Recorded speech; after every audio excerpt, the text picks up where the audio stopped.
School board meeting to order. Please stand and join me in the Pledge of Allegiance. Oh, one moment.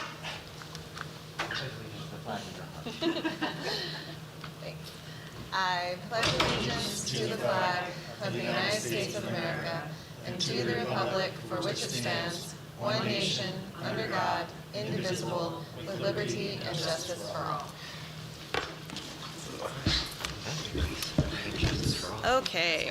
Public comment will occur during the public comment portion of the meeting and is done via raising your hand remotely or in person.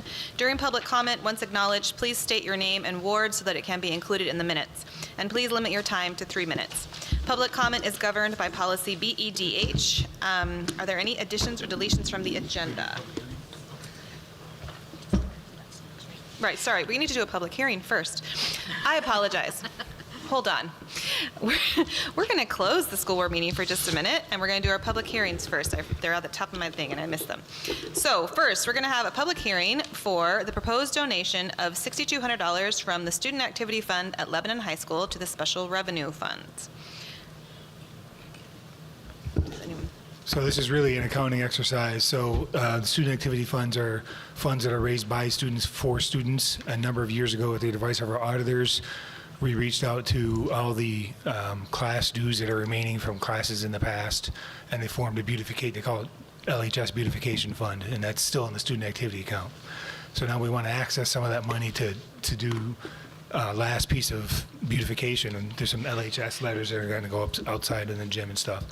Our auditors recommended that we have a public hearing and donate the money from the Student Activities Fund to the Special Revenue Fund, which is where we take all of our donations. So like the ones coming up, those will go into the Special Revenue Fund. So that's the idea, is to move the money from the Student Activity Fund to the Special Revenue Fund. Okay, great. Any questions about that? All right, and then we have a proposed donation of $40,000 from the Jack and Dorothy Byrne Foundation for the Makerspace at Lebanon High School.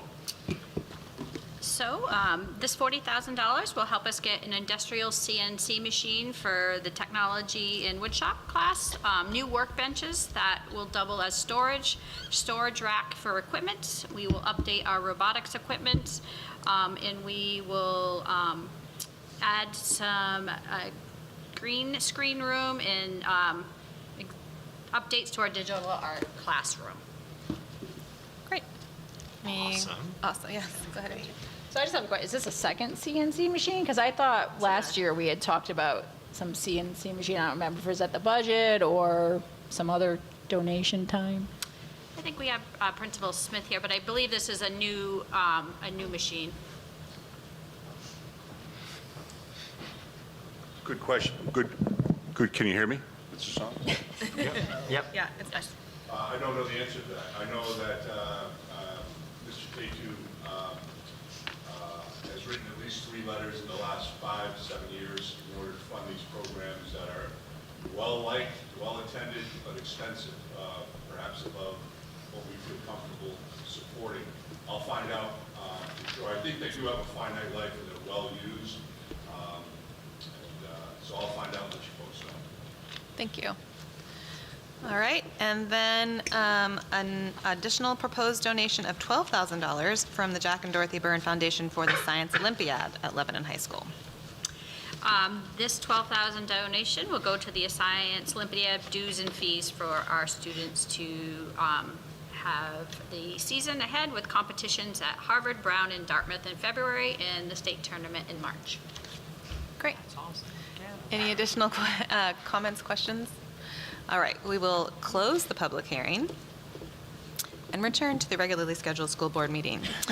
All right, so additions and deletions to the agenda. No, none at this time. Okay, and public comment. Is there any public comment in the room? I do not see any. Is there any online? If you would like to speak online, please raise your hand. There's no public comment online. All right, we'll close public comment and return to it at the end of the meeting.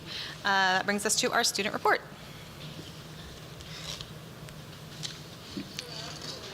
Wait, it's not. Hold on just a second. I think it's off now. This is the dancers. I know. It's just a little quiet. just Should I pause? We want to be people at home be able to hear you as well. So.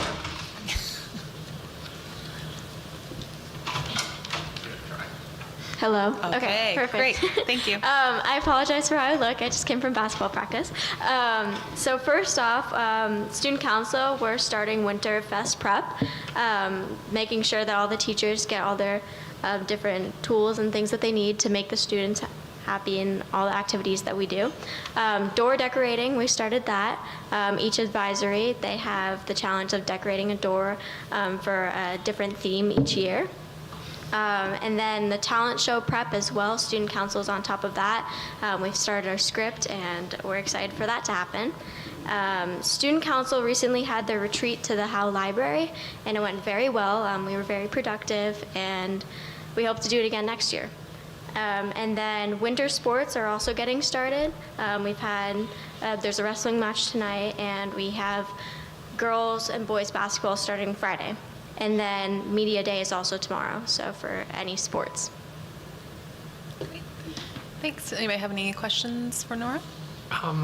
Wendy, is it worth asking for input on policy BBBF? Give me the name of policy. Student school board members. Okay. So your question, do we have it in our packet? Yes, we do. Yeah. Have you looked at policy BBBF? I have not, no. So probably not. So we have it for a first reading today. It's related to the school board, the student rep to the school board. So if you and council want to take a look at it and if you have feedback on it before we adopt it. Some of it is regulated by the state of New Hampshire, and if you need also access to the New Hampshire School Board Association version so you can see sort of some of the legal components of it, we'd be happy to get that to you, make sure that you have that. But if you have some feedback before our next meeting on that policy, that would be fantastic. Perfect. Where can I find the We will send you links. we'll make sure you have We'll that. send you the links to both Okay, of those and to perfect. council as well so that you have them. And you can have my paper copy.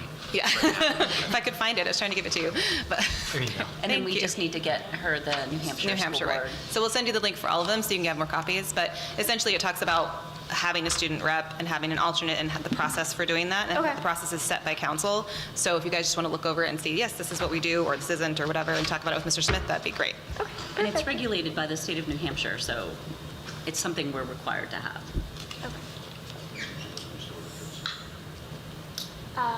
There haven't been any updates so far, yeah. Okay, That's great. it. So we gave you some homework. Sorry about that.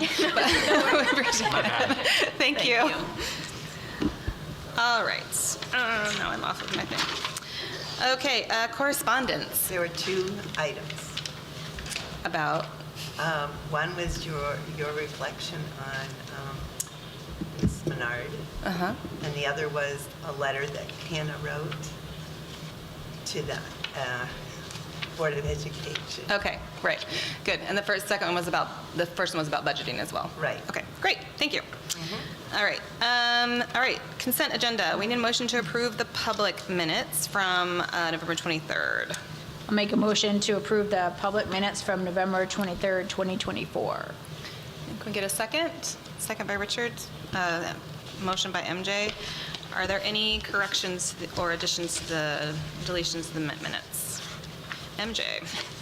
So, under item 6B, the SAU budget presentation, in that first paragraph, about the third sentence from the end, it says, MJ asked if negotiated contracts are in the default budget. We think that was actually Jessica that asked that.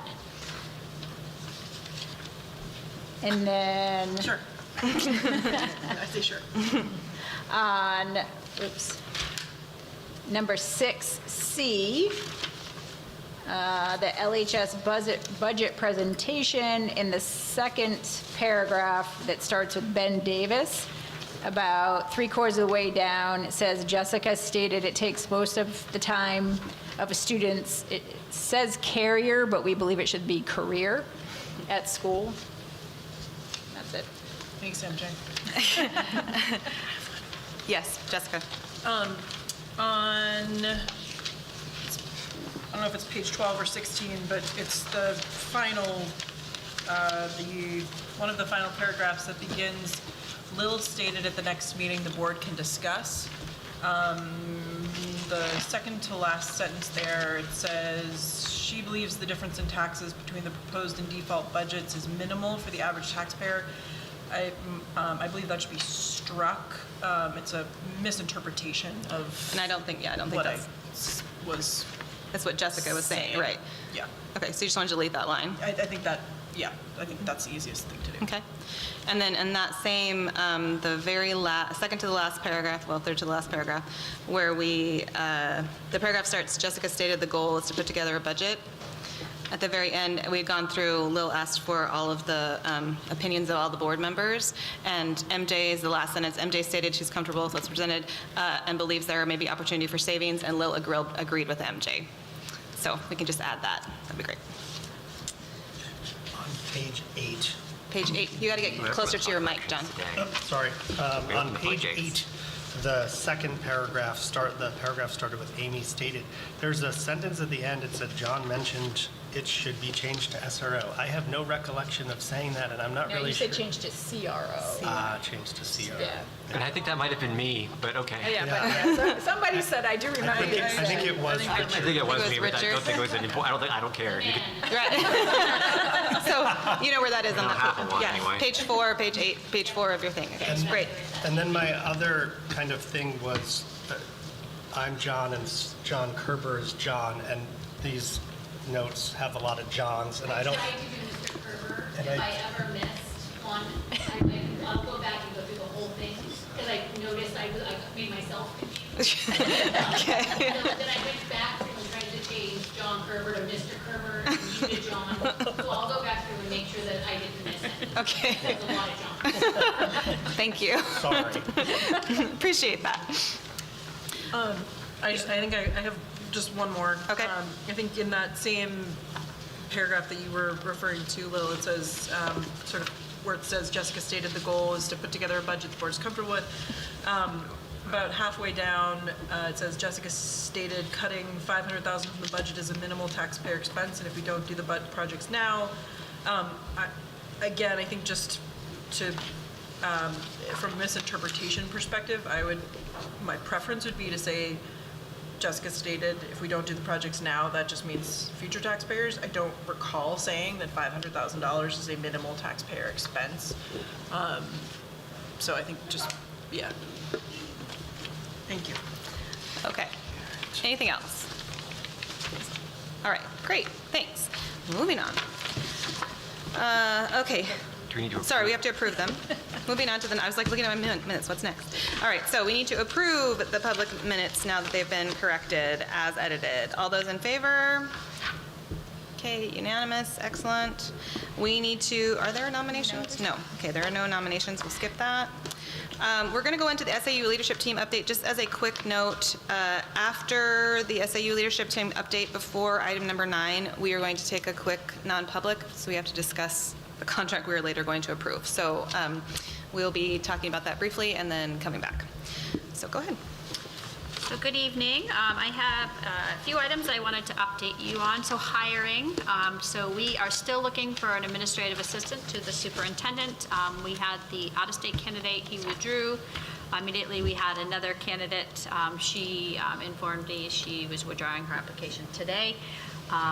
And then this afternoon, a candidate has applied, so we will set up interviews for that. So I will keep you posted on that. So if anyone knows an administrative assistant that's looking to work in a great school district, please have them We're an apply. amazing boss. Amazing boss. We're hiring. All right, budget. So we have met with the building and district leaders to discuss and finalize budget items. I want to thank everyone for their professionalism and dedication throughout this process. Tonight, the team feels very confident in the numbers that we will present later on this evening. Strategic planning. The strategic planning process is underway. Our partners have visited schools, engaged with staff and students, and we've hosted one successful community listening session. We have pivoted, and we're going to host 2 more sessions on January 7th. One will be in the morning at Lebanon High School. The other one will be in the evening, which will have childcare and some dinner at Mount Leb School, in hopes to get more folks involved. So I encourage everyone here to invite a friend, a family member, a neighbor to any one of these sessions. We need as many voices as part of this process. Also this week, we will be distributing applications for the community planning group. And the community planning group is the group that will be working on building that strategic plan. So we'll have representation from students, faculty, administration, board, teachers, and community members. Finally, I wanted to note one item. We had our Hartford meeting this week, and I know we'll have an update on that. They have shared their preliminary schedule with us, and there is one significant change that I need to bring to everyone's attention. They are proposing shifts in vacation weeks to align with the New Hampshire calendar. So right now, we follow actually the Massachusetts calendar with having President's Day off as February break. They're proposing to move that to the New Hampshire calendar, so we would be on February break the following week and adjusting that way. So we will get that information out as soon as possible to parents, because I think that will be a shift. I do think this will be a positive shift, since a lot of our teachers who live outside of the Lebanon area, this will align with their family vacation in their schedule. So the Education Committee, I believe they are meeting on Monday. They're going to start looking at draft versions of our calendar. So I want to thank everyone for their continued support. Also in the packet following this little update is the updated information sheets from the school based on feedback that we received. These information sheets will, I believe they're actually on the website, and then we'll go in those budget books for our communities to see. We included, in addition to, is I call them brag sheets for each school, so some of the highlights of the great things that are going along around the district as well. I have a question. Is there some sort of like one-page something that we can hand out at maybe one of the city meetings where we know there will be lots of people in attendance about our strategic planning? Sure. I think we can certainly hand out our invitation sheets too. That would be great. You know, I mean, it just. That's a good idea. Yeah. There does happen to be a fairly large meeting coming up at Yeah, Yeah. tomorrow. Gym. Yes, Right. 2 of them, so absolutely. You had a question?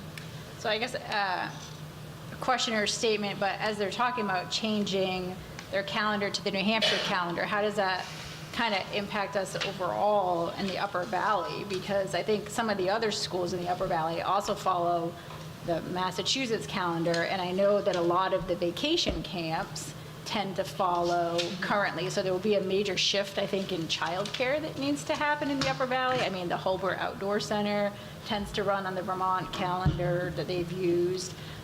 I know the different rec departments obviously can easily pivot, but the aquatic center. So I'm just a little concerned about parents with this major shift, that we need to make sure that while it may be convenient for staff that live in other states, we may be creating a childcare issue for. Some of the vendors, I've already been contacted by the Hartford School District, because they've reached out to me and said, hey, are you following along with this? We want to make sure that we have as many communities as possible that have the same break. So, and as people know, there is New Hampshire law that our calendars cannot be more than 10 days off than the CTE center. So we have to, it's almost not impossible, it's actually impossible to not follow their break week, because we would be over the 10 Right, days. I just want to make sure that we're cognizant, though, that there may be notifications that need to go out well in advance to some Absolutely. other Soon- childcare providers. Yeah, that's why I'm mentioning it tonight. We just found out this information last week, and then as soon as I reached out actually to Grantham and Plainfield as well to give them a heads up, and then obviously people that go to the Hartford agreement all were notified. So Mascoma and Hanover were notified as well. John is now being notified. So as soon as we get the calendar out, we'll start communicating that to parents, because I know, and our community partners. Karen. I think you just covered it, Yeah, but I was just going to share that we had connected with colleagues in the Upper Valley, and it sounds like we're all going to be on the same page for next year. And Principal Smith was just commenting that it does help us out athletically because the schools that Lebanon High School competes against in the rest of the state all have these vacation weeks. So our athletes often are not able to travel out during our vacation because they have to be present for games. So. Didn't you say something about Northern Vermont, like this is Northern Vermont as well? And I believe, if I understand things correctly, Northern Vermont has been on this calendar, as has most of Southern New Hampshire, and Vermont is moving now towards a statewide calendar that would be the entire state of Vermont and align with much of New Hampshire. So it seems as though this is hopefully going to be a comprehensive shift that will, in the end, work for all of these things, from athletics through childcare. There you have it. Thank you. Thanks.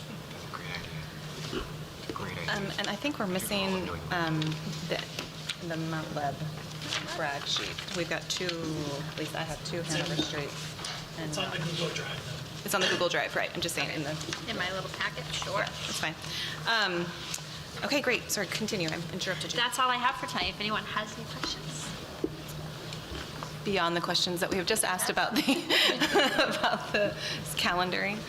Any other questions for the superintendent? Okay. So move on to the business administrator's update. Several things in the packet tonight. Start with the cap reserves. We talked about what the purpose is and what the balance is. So the first slide is actually found this in a 2017 presentation. I had researched what all the funds were, when they were created, and what for. So you can see them there. It was really, the reason why I bolded technologies, we were wondering, I thought maybe it had been an emergency thing, but it's not. You can see the purpose is updating, expanding, and completion of the technology plan. So that's good that it's not limited to like an emergency kind of thing. Any questions about the purpose? Not about the purpose. So does that mean if we wanted to, so for the technology fund, does that mean then if we wanted to offset some of our costs this year as a way to help our taxpayers, we could expend money from that fund? Yes, but as I learned last year, the way to do it is to reduce the budget because your agents do expend. So we would not put this in as a revenue, but rather we take the expense out and handle it through a public hearing at a later date. So, for example, the power outlets in the tech room, the ceiling power outlet installation, is that technology in line with? LMS, you mean? Yeah. Yep. I mean, you got to be able to sell a case to you out of there. I think you could make that case, yeah. I want to get to the balances in a second, though. Yep. All right. So I guess that my question is, what's actually in the technology plan of the school district? Because that seems to be the driver. Is that, do we have that as a formal updated document? We do. I don't know the answer to Because that. it has to tie back to that. I mean, I think if we could tie it back to that technology plan, then the auditors wouldn't have. Has the technology plan been updated since 2015's annual meeting? Yes. Okay. Just want to make sure we have one of those. No, we still. do have one, and it has been updated, and I know I have read it since I have been on the board, so it's been the last 3 years that it's been updated. It's probably being updated now, right? Yes. So, yes. So that would be a good idea to tie it, because so going back to your question, are the outlets part of the technology plan? Probably not, but part of the plan itself, the plan itself talks about the updating and the reusing of the Chromebooks and all those sorts of things, so I think that we could potentially use that. I think it's part of the expansion. Or it could be the expansion, of the depending on how tech you. plan, yep. Listen, I would interpret it that way, but Tim is super conservative about how he interprets these things. So you have to be able to convince him. I would attach the minutes where the board said this counts. You have not been comfortable doing that in the past. I don't see you being comfortable doing it now. But No, I obviously, I do try to stay away from a line. I'm not saying we're anywhere near the line. It's a good discussion. yeah. The next pages are the funds, and I promise you on my computer screen, these numbers lined up. I know how to line up numbers, so I apologize for that. I just feel like I failed third grade math.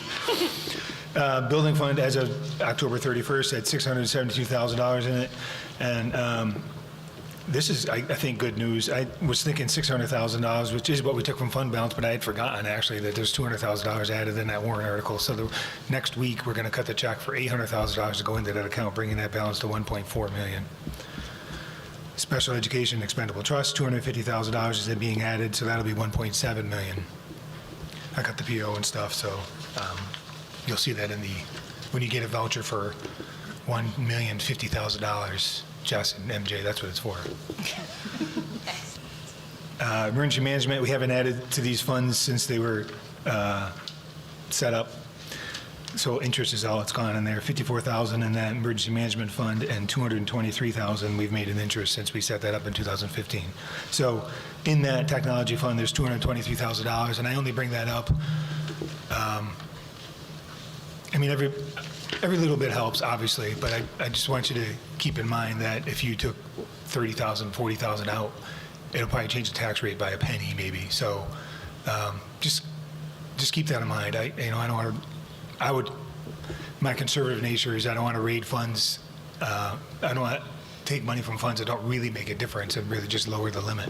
So that's all I'm saying. So takes. But if we have a fund that we haven't contributed to since its inception, and it's not necessarily the intention of the fund isn't sort of playing out in a way that is also making sense to leave 200,000 sitting there. Well, I think that's for your debate. I mean, Yeah. you probably remember that I think we came up with this when we had some servers that suddenly broke, and we have no way to handle any sort of sudden sort of thing for tech. So that's why But it went is on the warrant. so the money that we set aside, the holdback money, can't be used for that, Oh, we could. For what? for tech? You can use the 2.5% since the law got changed. You can use it for, with a public hearing, pretty much anything you want. You used to have to get the Department of Education's approval, but the second time it was on the warrant, now you can access it. You don't need a public hearing if you want to make your taxes lower, so you can contribute more than $1 million. You don't need a public hearing for that. If you want to buy something with it, you hold a public hearing, just like a cap reserve fund. You hold a public hearing. We want to spend this money on this, and you do it. So now that we have access to that other, so like that, this fund just may not be necessary in the way that we, anyway. I think, remember we had another building fund? I'm 99% sure that we had to have a warrant article on the warrant to get rid of the fund. So Right. you're not saying that, but if you wanted to get rid of a fund, it has to be a warrant article. Right, or if we wanted to take, okay. Yeah. Got it, thank you. Can I ask a question? Sure. Sort of two related questions. These are kind of stupid, but I need to know the answer. It says building capital reserve funds. What word is building, build? It should just say cap reserve fund. I apologize. Okay. These are the four funds we have. Okay. One's building, one's special ed, one's emergency, one's tech. Okay, all right, thank you. So it's just capital reserve funds, Yeah. and building is a word we don't need there. Right. Okay, great. And then the building fund, which is the first one, Mm-hmm. on the first page, you've got the four cap reserve funds. These quotes, they're from The warrant article the warrant article. in 2000. And is there more to that? Like, is there other, how long is because it's legally binding, and so like what are we missing here? Like, I'm seeing a short amount of the quote, but is there like a lot more to it than this? I mean, I extracted the purpose. The rest of the article, I'll show you the article, but the article, it said the rest of the article said, shall the voters approve the establishment of a fund, for the purpose of the construction and reconstruction of the school buildings, and then it's a lot of allocate filling. money, basically. Okay, but there's no other like There's no rest- content to Correct. that article? This is the entire phrase regarding purpose. Thank you. That's what I was hoping, that's what I wanted to know. And I guess, so for the building fund, the purpose of the construction and reconstruction of school buildings. Reconstruction is a word that I'm a little unfamiliar with. Does that include renovation? Do we mean renovation, or? So, I mean, I what was does that word actually worried about this several years ago when I was pretty new to the district, because, Sounds like it's I only come here and we're capital to not we're build. renovating a locker room and a gym when I got here. But talking with the auditors and showing them our books, they haven't had any issues with it not meeting the definition. They're basically okay, I guess I'd say, with us interpreting reconstruction to mean renovation. Okay, so because we've used it for, we've of also used it for grounds. I was worried about buildings, but I guess this is against nice conservative thought, but buildings and grounds appears to be fine. I mean, nobody said anything in the 20 years we've had it. But it does not say maintenance. I don't think you should do maintenance stuff out of it. That's why we always talk about projects. Right. Yeah. But we have been using it for renovations. Right. But we have never used it for maintenance. Not that I know of. Okay. We've done locker room, track, gym, athletic fields, bathrooms. And do we have a technical line do we have some kind of a litmus test that we use to determine whether something is a renovation or maintenance? Not anything that's written down, just my expertise and knowledge, I Sniff guess. tests that, what's the sniff test we used for that? I mean, I'm thinking Just about the my- projects that we're looking at, some of the things we've looking at this year, and they're kind of, and in finance and facilities, we've had discussions about like, this can get a little bit confusing. I mean, again, I hate even saying it because it sounds, I don't mean to be braggadocious, but just my 25 years of managing and leading, like a maintenance, you need to fix your boiler, that's maintenance. You need to replace a boiler, I would say that's not maintenance. It's a new burner in. It's really about dollar amount and lifetime. Here's what I learned when I was doing propane. So you need a new propane truck, a whole truck. That's not maintenance. You need to put a new transmission in, probably maintenance. And so if you need to repair the steps to, the press box, maintenance or renovation? I think that's renovation. If you're replacing them anyway. It's But replacement. what if something has reached the point where you cannot, okay. Yeah, that's like replacement is renovation. I mean, you could argue that you have to replace it because you didn't maintain it. That's a different argument, I think. But But So funny, let things fall into disrepair, so that's a perverse I incentive. mean, I think like Right. I feel like one of the big differences is, I think usually is if you are adding some kind of function to something, like if you're changing the use of it, like if you didn't have lockers in your locker room and now you do, that's a different use. There's a different function being added. But when we're doing things like replacing a set of something that has the maintenance has not been kept up, or however you argue it, that's, if you're replacing floor tiles. If you're replacing the whole floor, that's renovation. If you're replacing one or two tiles, that's maintenance. Yeah, I mean, That's the final call, is it the auditors? I think, in the end, yes. I mean, if it's that close of a line, I'll get their opinion first, Kind of like, actually, it's not CRF, but the whole thing with the donation thing. It's like, can you use student activity funds that are designated for that or not? And so I reached out to the auditors. He said, this is the cleanest way to do it. So I really use them for a sort of a technical advisory, because at the end, it's the DRA that can approve or not. And if I can show them that I can discuss it with the auditors and we think this is okay, they'll usually go along with it. I feel like we may need, I'm not sure how to get greater clarity on this, but I think it's somewhat important, because when we're talking about things like the lunch tables, like we were talking about the lunch tables that should be replaced because they are a hazard. What's that? Is that, it's not. No, that's in the CIP, but that is not a capital reserve fund expense. Right, but it's not exactly maintenance, but it's also not a new use. So I Right, think, but it's certainly not construction or reconstruction of school buildings either. Right. So there's no way that fits that. right. Okay. But if we were changing, we're not doing this, but if we were changing entrances to be ADA compliant. I think that would right, comply, Then that yeah. would apply, Right. because that's, even though it's still an entrance, It's it's reconstructing. the reconstruction because we're making it ADA compliant. Or if we paid for the new Hanover Street cafeteria out of Cap Reserve, the outfitting of that is all part Is of all the. new. Is all new. So then Construction, you can yeah. get tables that way. So, say that. So if we're doing an entirely new cafeteria, well, that's because it's associated with the project. Well, Right. I was just a for instance. Say we paid for the cafeteria out of Cap Reserve funds, even though a table is not building, it's we're only buying it because we built something. And so I think that that'd be an easy argument to make, that that's why we paid for it out of cap reserve fund. In the end, the penalty is, yeah, you can't cap reserve that and you're putting it in a general fund. You know what I mean? So it's, I think that's kind of why I'm kind of conservative, because when I tell you we have an X dollars amount at the end of the year, I want to be kind of accurate. Well, and I think it feels like an important thing for us to like have a little bit of clarity around, just because at least in our previous meeting, we were talking a little bit about like, can we move certain things that we're looking at being in the general, coming from the general, but the sort of general budget to coming out of the capital reserve fund. I think we're going to be doing that in a few minutes, too. Yes, and I think we're like, that's what we're looking at, and I think just we want to be clear about what we ask. You know, we did ask for money. We asked to be able to put money into the capital reserve fund on the warrant article last year, and I think we want to make sure that we're not getting.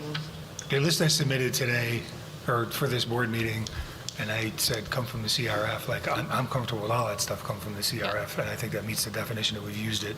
I mean, I was more worried about things like a ball field. That's more than anything we've done inside the physical plant. I think we're all on the same page. Yeah, I think so too. Okay, Thank you. sorry about that. So then, the expenditure report, I did the first one for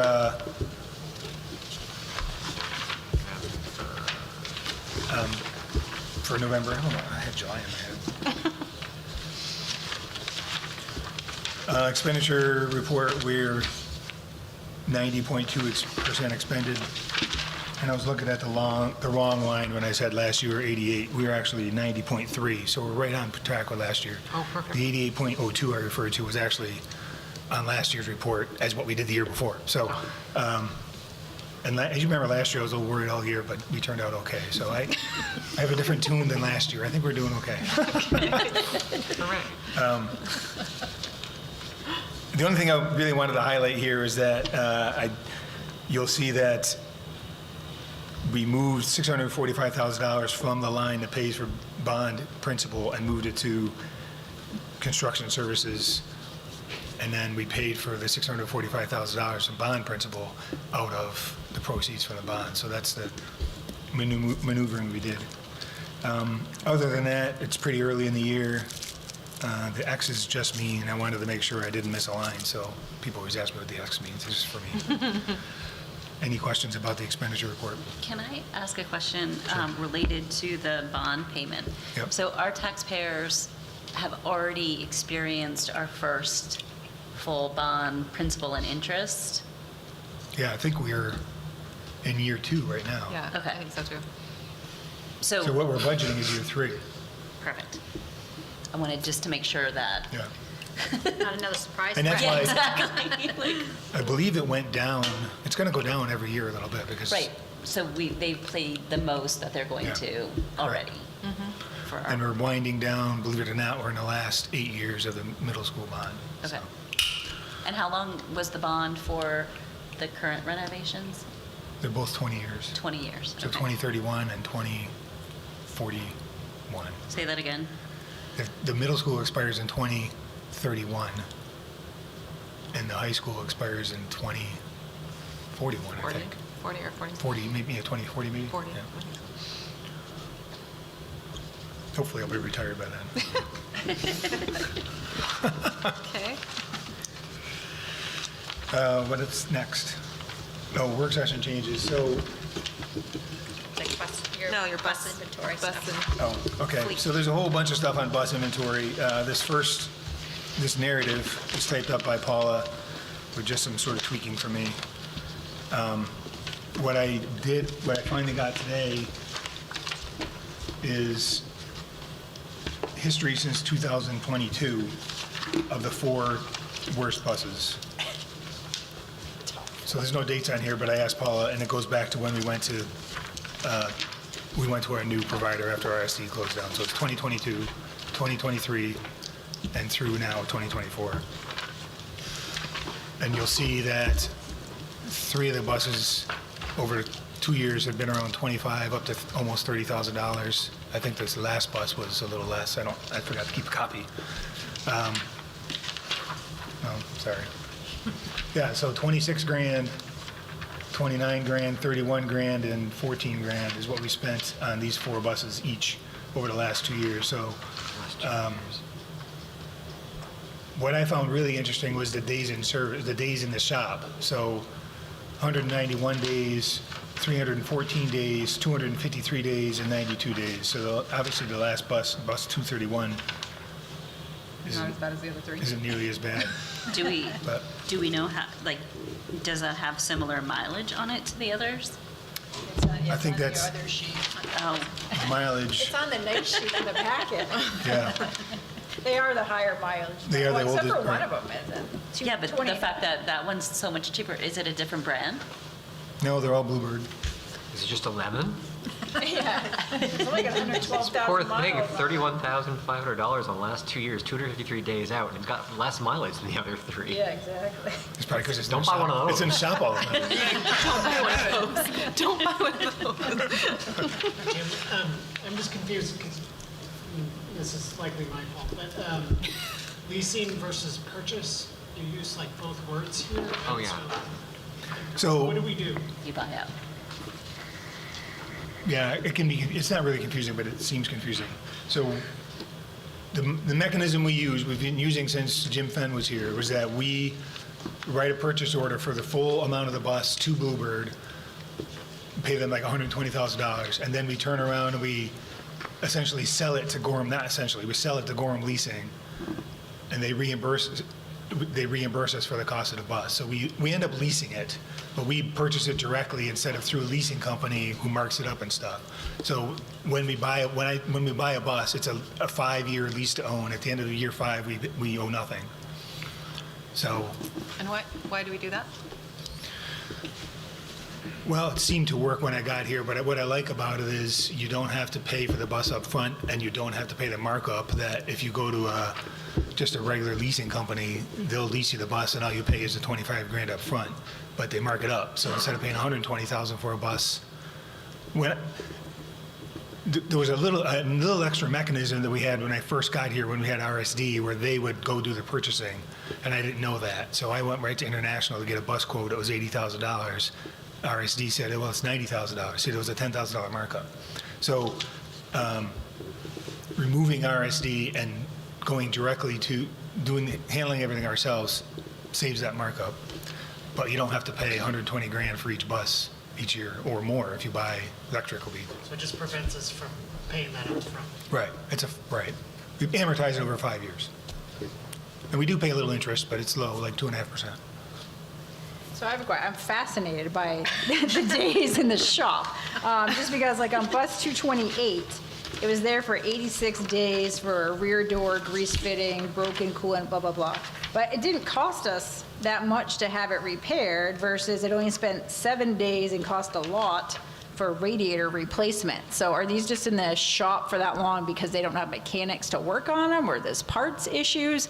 It almost doesn't seem like the days in the shop correlates to a large service cost. I would say 2 things. One, I want Paula to be super granular, but from what she tells me, a lot of the downtime is waiting for parts. So it'll be in the shop and down, but just because they don't have a part. And is that, because again, these are all the same company of bus, so is that because that company doesn't make the parts for the bus anymore because they're so old, or just? Well, we actually like Bluebird. I know it sounds odd, but Internationals were even worse. We didn't talk about how much we paid on international buses, but we found the Bluebird gas, which International, last I knew, doesn't even offer a gas version. We found them to be the better option, but they still break a lot. So the Bluebird shop for all of New England is in Rhode Island. So there's already this shipping time from the dealer in Rhode Island. I think they would probably say that COVID didn't help their supply chain, obviously. A lot of these parts are sourced across the world, but from Canada is Bluebird. So I'd be fine to have Paula answer more directly, but she's the one that deals with that on a daily basis. She just tells me they're always down because they can't get parts. And so then I guess my follow-up question would be, if like one of these buses was basically out of commission, or 2 of them for almost the entire year, I mean, that's How over 2 many, years. what's the just- bare, right? years. This It's like is over 2.5 years. Okay. But they were still, if that's 150 days a year, that's 180 days, say, in a school year, that's still a long time, even if it's over 2 years.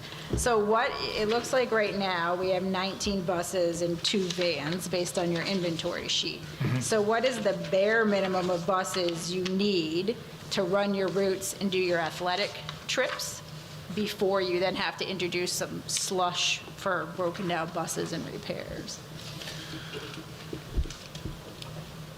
I don't know the answer to that. I mean, I think we have 13 routes, but sometimes you double up. You know, if there's a basketball game that's kind of close, you can do a route real quick and then take the team. So I'd have to write that down for Paula to respond as far as what's the actual bare minimum you need. But yeah, I was a little shocked that we had 19 buses And my total hanging question out there. but- going off of that is, have we ever had to deny a trip? Yes. Because we didn't have a bus, and how often is that? Well, I would say that Ian probably has PTSD. We've had to deny trips, but mostly because of drivers, and which we're doing much better now, but coming out of COVID, there were many times when Paula had to get, we've partnered with Butler over in White River to do a trip for us, or that's usually what she ended up trying to do. So we have had to deny, or more importantly, probably move athletic teams to start earlier, start later, because we didn't have enough drivers. And along that lines, are we covering like our cross-country ski team trips? Yeah. So we're The not, ones up to Plainfield and et cetera? I think they're going to Hanover now consistently, right? I'll have to Those are on ask. Tuesdays and Thursdays. They're taking a bus on Tuesdays and Thursdays. And But I they're don't- the team's just going on Tuesdays and Thursdays? Sorry?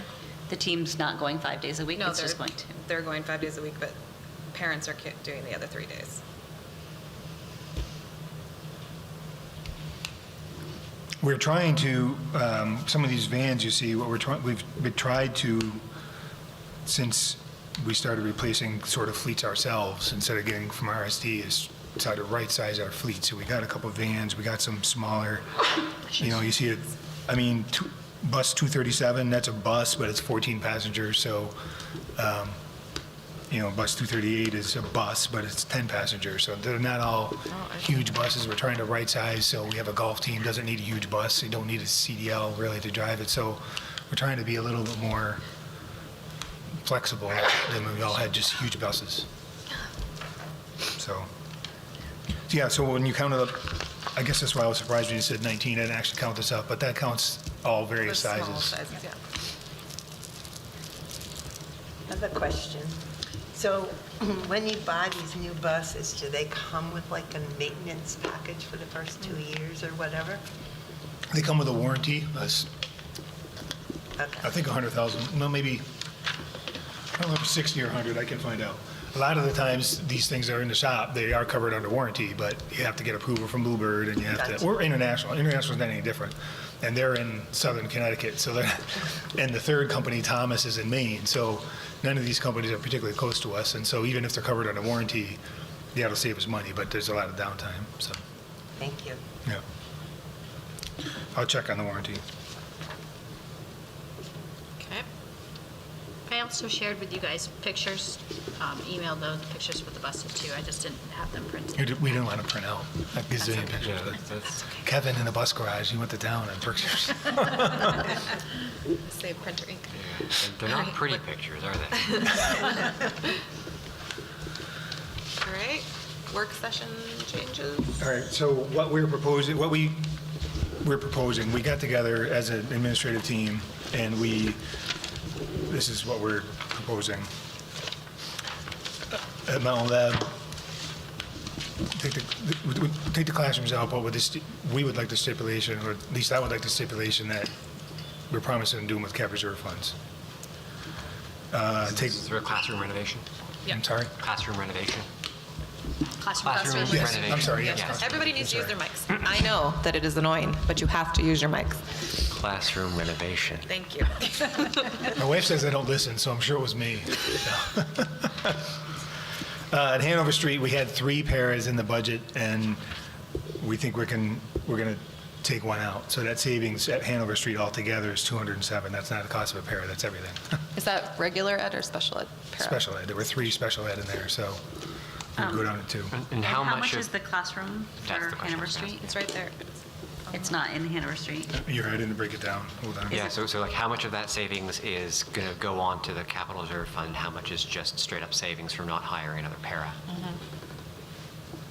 Hold on. That was a flaw. I think it was a little more. Yeah, it was a little Like more. one, I The feel like classroom, 120. the classroom renovation proposed for Hanover Street School was estimated at $134,000. There you go. Okay, okay. Thank you. Great. Thank you, Jim. Yep. And where it says use CIP, do we mean use? Yes, I noticed that today. Sorry, not trying to be difficult. No, you're right. I want to be exact on terms, and then it doesn't help when I'm not exact on a term. Keep going. LMS, right? Middle school, remove the athletic road. We're not proposing that we take that out of the CRF right now. That'd be a project that needs to be addressed. But remove the behavior support request, and I would look for the academic leaders to talk about the plan for that. It's not like, forget it. So I We don't know have if you some, want to speak up. we have some ideas that our team is working. We have grant funds too, so we'll be able to support LMS with some behavior supports. So we think we can address the behavior issues in another way. Okay. High school, remove the stairs. That's the stair project. I'm just not going to have John Kerber asked me about that today. I'm like, we're going to make the kids jump up to the second floor. They can work on their vertical. That's right. And the chorus carpet, and use the CRF for those 2 things. And the chorus room carpet that's the asbestos remediation? No, that's still in the budget. This is to replace the carpet in the chorus room that used to be shared by band, and now it's just chorus. Okay. Yeah, it was not in good shape. Oh, right, it was okay, sorry, I was on the wrong thing. Thank you. And then, I already told Paul this is what I'm proposing, that there's 2 buses in this, and then when we do an end-of-year list, I would have that at or near the top for 2 more. If we have the end-of-year funds and you guys approve it, then effectively we'd be ordering all 4 of them together anyway, because we can't order until April. So long as one of the buses that does get replaced is 229, 'cause that thing doesn't look safe at all. We have that in writing. Right. We don't like bus 229. So that's a savings of a reduction of $544,868. Okay. And the summary sheet I gave you shows that is a 0.68% increase. Decrease. When you do the revenue piece of it, again, we're calculating $1 million contribution from this year, and we had 1.5 for the year we're in, so that's a $500,000 deficit, if you will. So the total is a 40-cent tax increase, which I just did the math, that's 2.8% over this year's bill. So if you didn't do percent increase of taxes, And it looks like I already did that math for you. 287,000 to the CI, to the capital fund, CRF. I think it was 300 and... I get 287 I got from- 287. Okay. Yeah. And then end of year funds, 65,000, an actual reduction in the budget of 192,868.25. What my math tells me. That's good. That's right. Yeah, go ahead, MJ. So I have 2 questions. One, let's talk to the buses a minute. If you remove 2 buses and then you try to get the other 2 paid for with end-of-year funds, how does that work for the next year's budget when they're leased?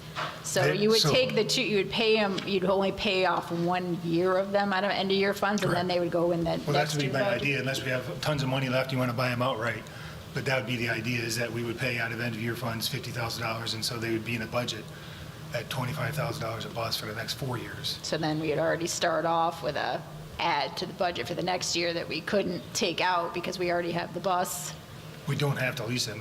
If you want to make that decision later, say we have 300 grand left at the end of the year and you want to just buy them outright, You can do that too. Okay. And then that remove the athletic field road, and then it talks about not addressing it. But my understanding from the presentation was that's a problem that emergency vehicles are having trouble getting up there. So isn't that a safety issue that maybe we should be addressing and not either thinking of taking out or finding a way to get it paid for this year? Although construction on it wouldn't happen until the summer anyway. True? Right. We're not doing any well, yeah, the budget won't even get voted on until March, so the earliest anybody would get in there is after school let out, probably, or near it, somewhere in June. Right. So, I mean, that's valid. I mean, I guess my thinking was, it's important, but it's been existing since 2010. So, if we're in a tight year, do we push this forward? That was just my thinking, like, everything we said is true, is that you can't drive an ambulance up there and know you're not gonna sink. I feel like if we're going to run a sports program, we should probably have a road that an ambulance can get up there and get the What was the athletes cost for out. that program, or for I that mean, project? it's minimal for safety, I think, but. What was your question, Richard?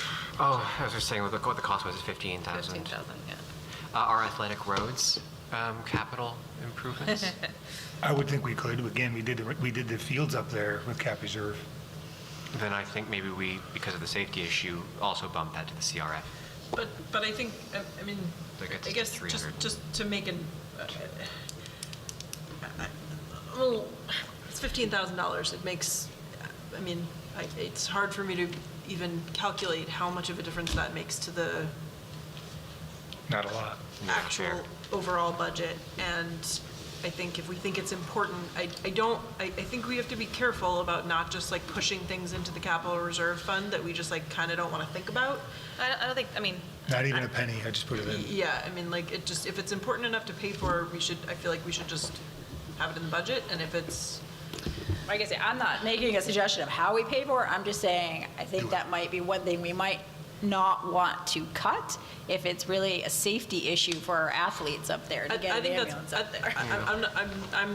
I am sort of speaking to how we pay for it, and I think if we think it's something that should be paid for this year, then Yeah, I'm not picky about Yeah. 15,000. well, and think it's I mean, a good idea. either way, though, I think that the point is valid either direction. Either it's not a lot in the actual budget, it's not a lot in CRF. I mean, this is not deal breaking in any section. I don't agree. I think it's, If you feel very strongly about it not being in the CRF, I'm not sure anybody here is going to fight you on it. Or we don't know, we haven't talked about it, but I mean, I don't know that it is, I think that it's harder to get money into the capital reserve fund than it is to take out. And so I feel like it's meant to, I think those are big expenses. Like when capital expenses tend to be large, substantial expenses. It's for the construction and renovation of buildings, really, as it says in the warrant article. It's reconstruction. It's for big, expensive stuff, and I think that, I mean, that, again, that, salting money into that, like in my mind, we should be adding to that each year, not kind of just like drawing it down whenever we don't want to put something into the general budget. And so the classroom renovations, I think, are easier to sort of look at and say like, yep, that's like, I'd prefer that they were still in the regular budget, but I think that I could, in a year like this, it makes sense to me to sort of prioritize that way. But I think that like, I feel like there should be a line that we try not to cross with the capital reserve fund, and something like that feels like it's really not worth breaching that. I know we don't have an absolute line. I mean, fine. I mean, I think that noted. I mean, I think we have to decide, we're going to talk about that as soon as we, like where this is all going to come from and whether we support this or not. We have to have a motion to talk about it. That's up later. Yes, exactly. So is there any additional information on the operating budget summary sheet that you wanted us to go over? Because you bounced back. Or do you have another question? You had a second question. My first was the bus, my second was the road. Okay, sorry. Just want to make sure it wasn't getting away from your questions. I'm done. Thank you. Other questions Just, were there other things that you considered? considered? We looked at everything. I wrote down stuff we took out. I don't remember. We went through all of our budgets. We looked at special ed. We looked at staffing. We looked at, can we look at more paraprofessionals? I mean, I think it's something, that, as I mentioned before, the use of paraprofessionals across this district has to be studied. But we also ultimately have to meet the needs of IDA, and things like that, so. So we are $551,000 different from the default budget. So what's on the chopping block if we don't get that? Richard's always coming in with a good I question. know, that's a good one. We're getting at the point where we're going to have to look at staffing across there. You know, we have a very limited retiree list. We're driving to the question of our elementary schools and efficiencies at some point. We may be looking at reconfiguration.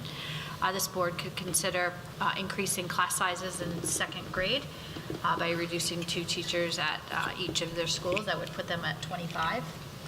It's not something that I am comfortable with.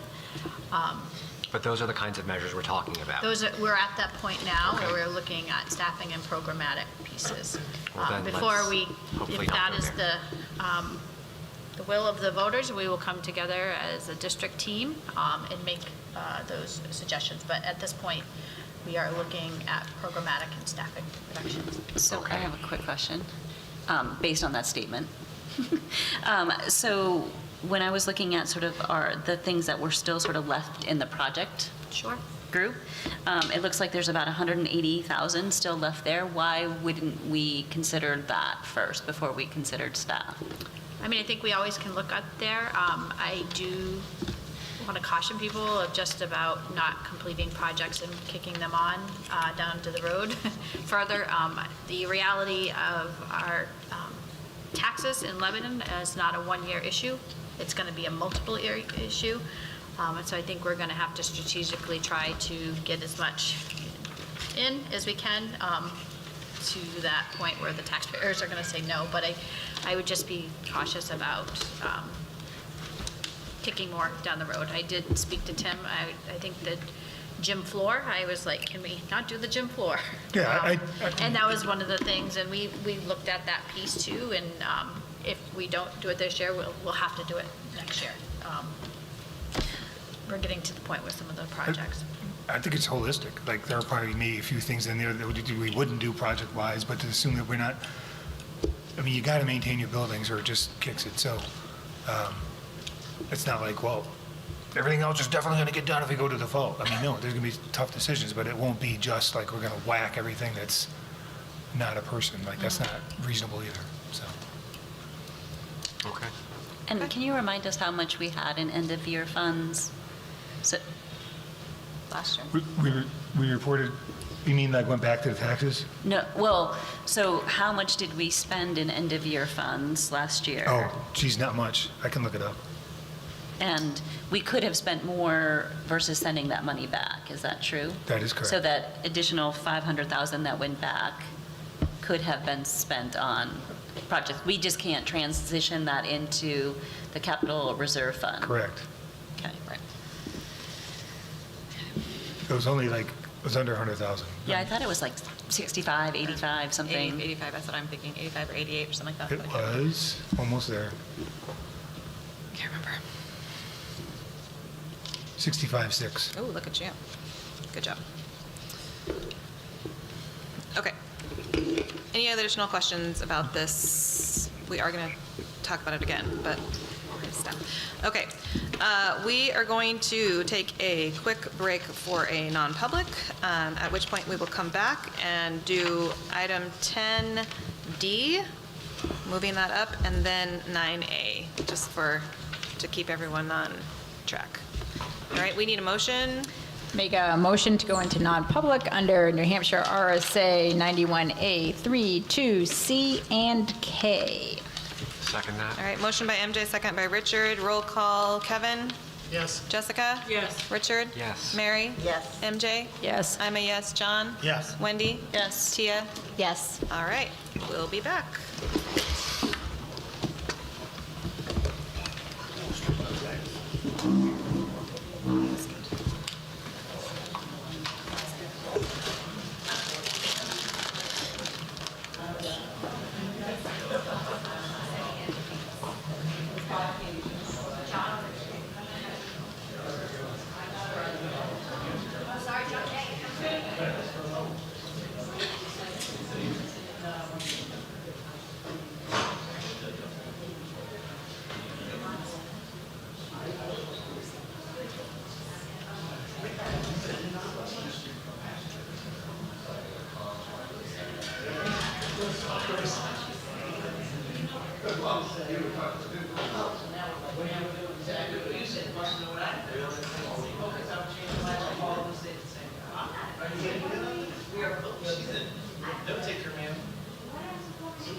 How many minutes from right now until the first person comes back in? As part of the group specified. Yeah, Herbert already said 28, he's going in there, so he doesn't know. 35. Okay, so all at once the same one. 2, 3, 39. All right. 35. What did you say? Katie, what did you say?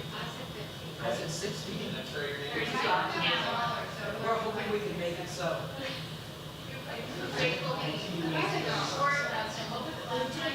What'd you say, Karen? 45.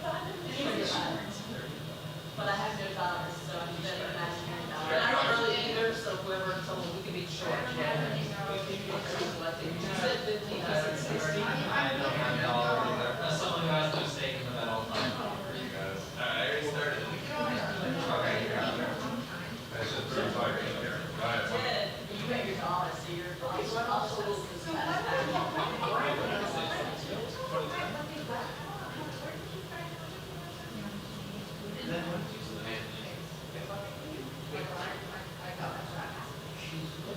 like, in other words, we kind of companies are going to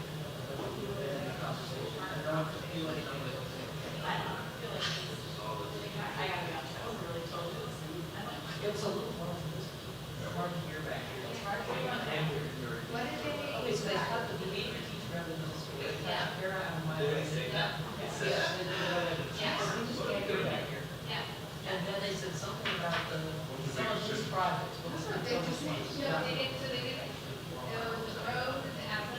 Yeah, but now they can get the ambulance there, so now they can leave the road. Exactly.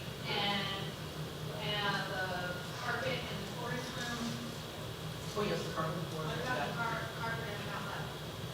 They put that one down. Renovations classrooms. Oh, they're not gonna renovate the classrooms. Yeah. That they just had the people in yesterday. Yeah, look at, yeah. They'll be planning for. Are they gonna move that in the CIT or were they talking, or sorry, were they? Some, yes. So I think the classrooms are they're moving to the. Not to put you on the spot to tell all the administrators of one school district, what we just lost that part of us. It was 300 since you can hear me good. That's where you're going to talk about that in the interview. Oh, look at that. You're here for us to get So we're not, but we are still getting it. Yeah, but they're gonna take them out of the capital reserve fund. That's why they're having this debate about whether they want to draw it down. And classroom. I mean, It's good. and then. But you all realize and then what's going to Amy, happen, is that he's on the. Trent Reed, that would, if they cut any more, they're gonna have to increase class size in the second grade. That's what she was saying. Yeah. We have another term. Parents from some of our house, that's not a budget. And she did mention that if they wanted to cut another 500,000 to get it down to the default, then they would have to think about increasing sizes in second grade and getting them down. And that is what we talked about. But I think, she didn't say it about the 18.1 to increase. That's just if you had to get there. And like, this would be really, really bad. And I was right, she was saying we collaborate with staff. That's when we were, that's I was all the way for you, but I'm very confused about what. Oh, yeah, that would be good. Really like your Yeah. What's your opinion? Step out for a few minutes. Are you ready? big group you had. What's the level? We did 15 and a at $1, so it's really, I've got 20 minutes, 25 to 25 minutes. Kirby's got 25 and a half, 30. Shotgun's got 30, 33 and a half. We've got 33 and a half for it. I was getting 31 for it. I know. That was cleaned up. It did, it was so bad last time. If you had like anything over and above. I know, that's where he's at right now. 20 minutes, you can go out. He's got 33 and a half minutes. Oh, yeah, yeah. I know. You're good. We've got the last issue. I don't count, so. Were you in that way? Oh, there's still going on. It's too bad, because Katie would have won, which would have made her happier today. She won $4, $5.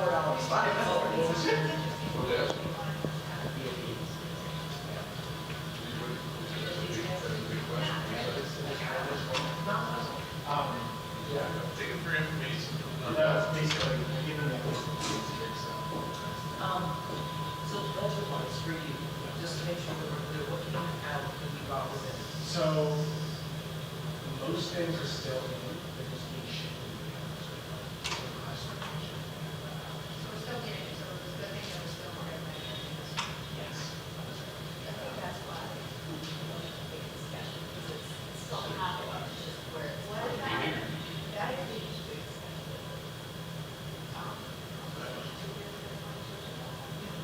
No. I put $20,000 BCBA consulting for you guys. It's not the same staff position, but you get someone to come in and coach students. Like, Joe Ellen did the other year. So, and we have a contract. That's what I was talking about, problem solving it today, so it would be up to a $25,000 or you can get $30,000 on the account. So it's a lot of hours. I don't think it's having some. I gotta get Stanley and Greg in.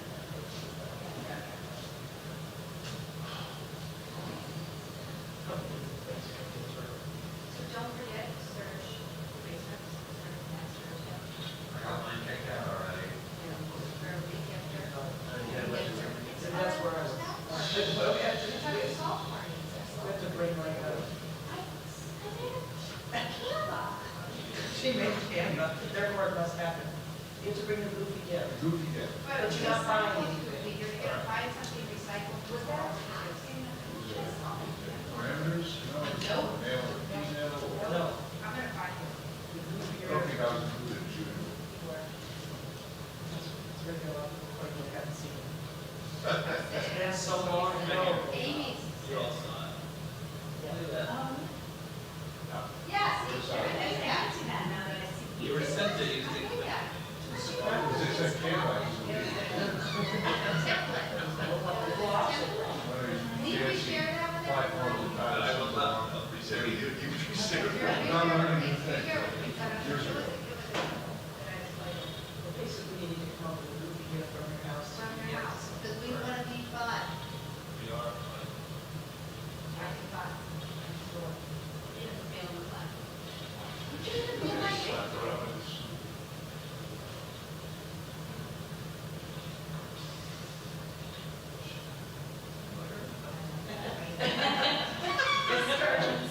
Those words. They started as words, and then they just said, yeah.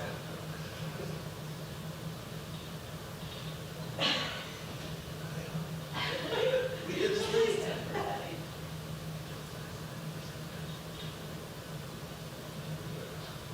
Anyone else? Yes. That's my fault. As we bet on how long the.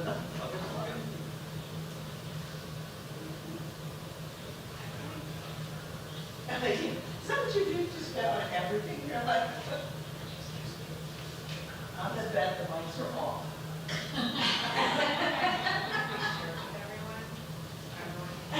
Turns out they're on.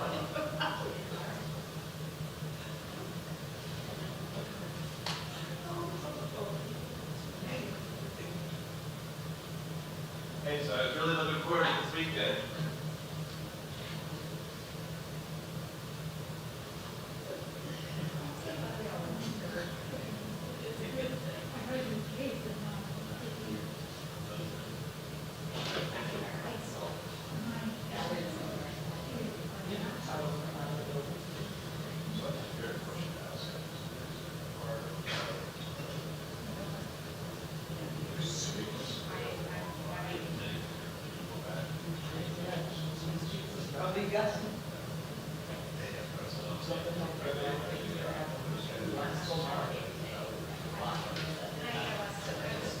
What they do is they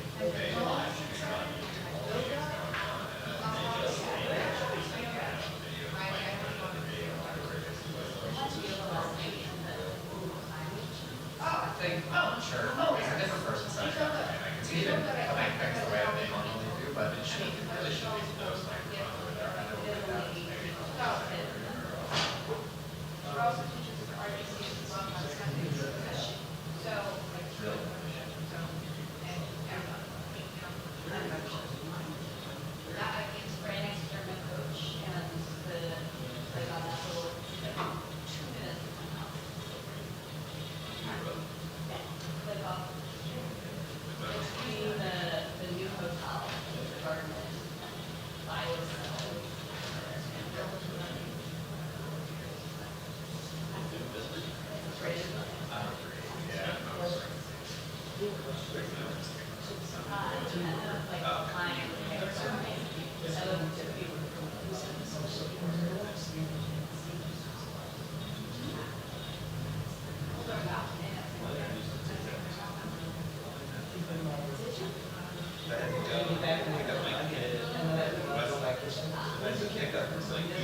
so coming next, it's like a city right there in the fire.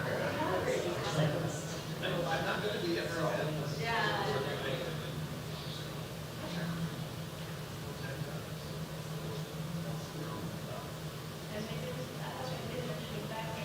yeah, they said it was 3 weeks. No, well, give us some home next Friday. You stay out.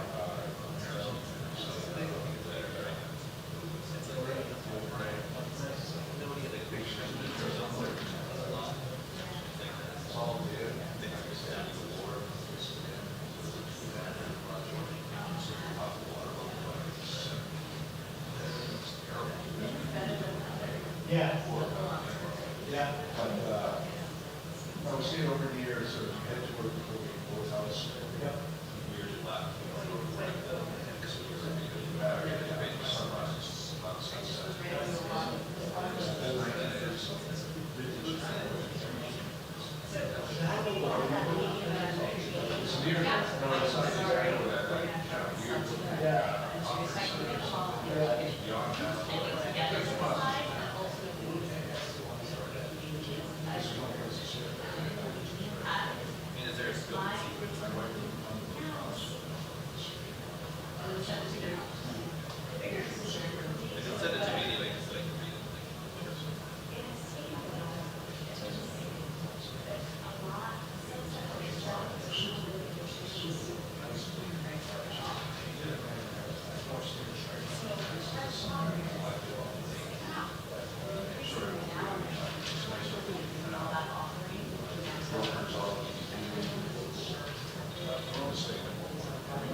turn? Board, please.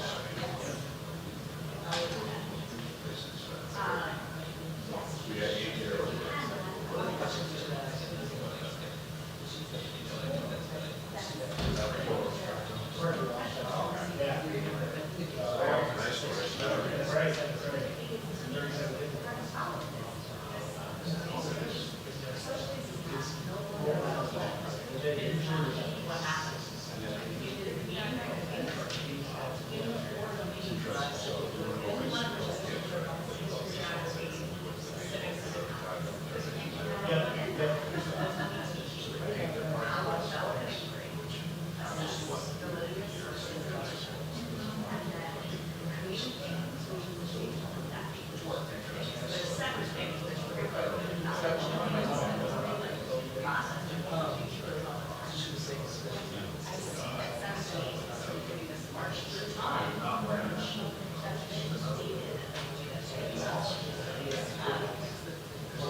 Is it breezy everywhere or just my spot? No, I'm no. Okay. Especially it was warm in there. Well, it was warm in there, and my hair's sitting here flowing. No, I don't have a breeze here. Oh, well, see, I have a breeze. That's chilly. That's weird. That's HVAC. It definitely got colder when it was warm and snuggly in there. And It was nice in there. That said, that's the COVID risk room. Jesus Christ. That's the COVID risk room.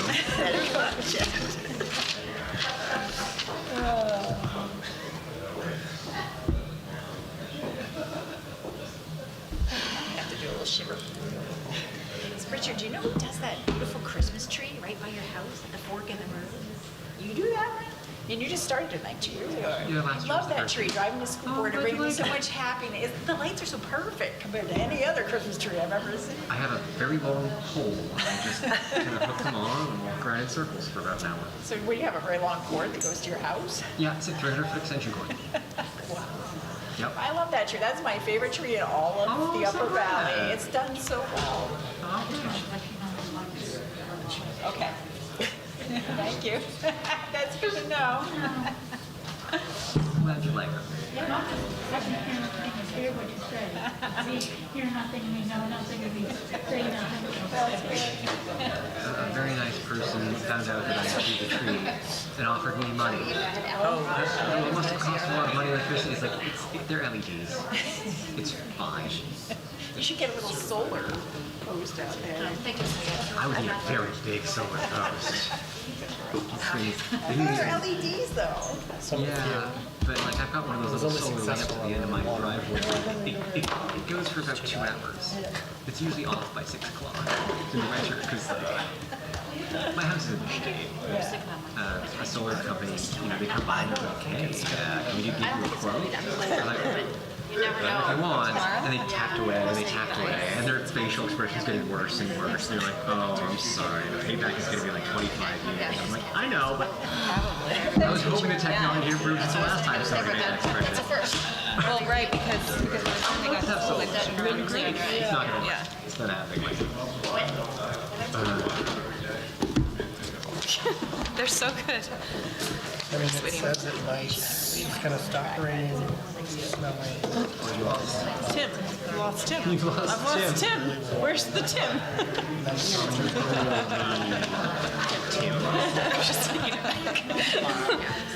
The Tim. Seen Monty Python, Holy Grail? Of course. So I would just, if you, If you hadn't, you would be getting even more confused. No, Or I'm just, whatever. Okay, we're all for here. some reason, I feel Okay. like my wavelengths are not synced. All right. Thank you all for your patience. We will call this meeting back to order. We are going to move to what's under new business 10D, discussion and action, approval of the LEA contract. So we'll get a motion first of all. I will make a motion to approve the agreement between the Lebanon Education Association and the Lebanon School Board effective July 1, 2025 to June 30th, 2028. Seconded? Okay, motion by MJ, second by Richard. MJ, can you do the totals each year? Usually when we do the motion, don't we? Yeah, hold on. We'll get to the, I know we do that in the warrant article, but we might as well do it in the motion. One moment, please.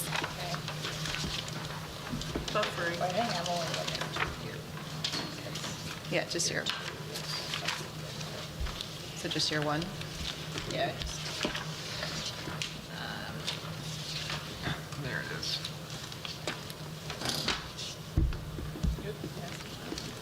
It's at the end of I'm using it. Getting there. Too many pieces of paper.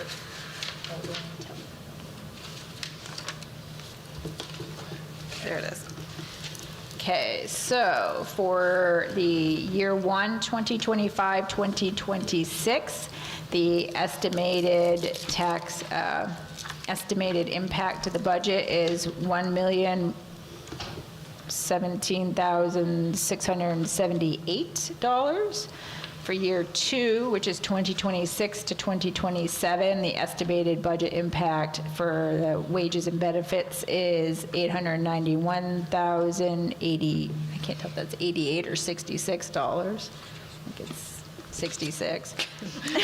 Tim's font's a little small. 66. And for year three, which is 2027 to 2028 school year, the estimated wage and benefit impact is $885,208 for a total estimated three-year impact for wages and benefits of $2,793,963.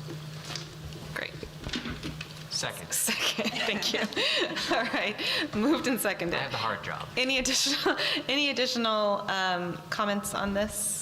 I just want to say thank you to the PNN committee and their negotiations, and to the administration who was part of the negotiating team. We're grateful for your work. Thank you very much. Also want to say thank you to the negotiating team for the teachers union, for the LEA as well. Good work, everyone. We appreciate your many hours put into this. So, any other comments? All right, so we're voting on the motion. All those in favor of approving the contract? Any opposed?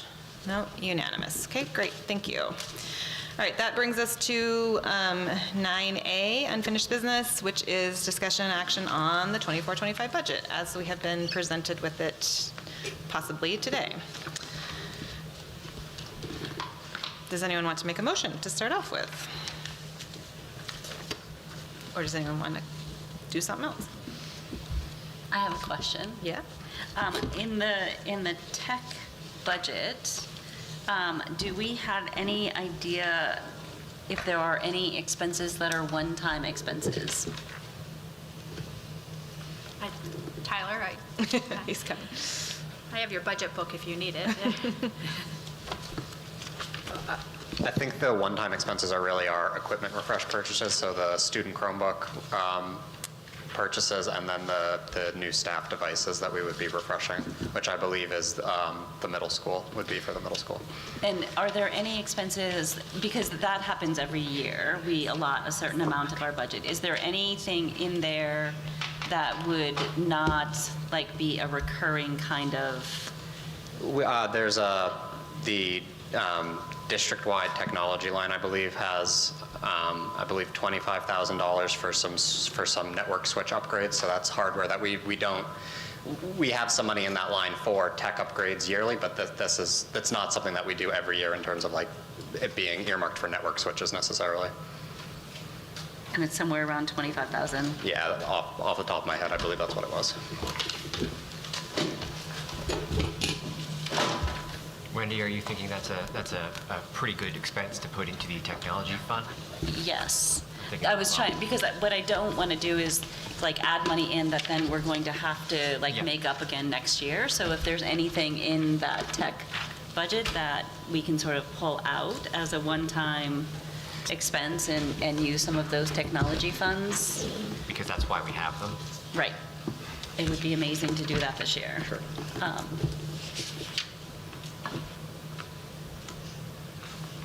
But I can't easily identify what those might be.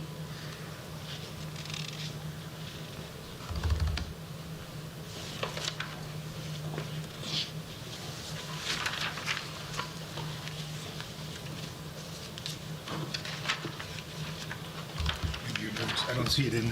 It's not in my notes. Is it in the notes in the, that got printed out from the computer?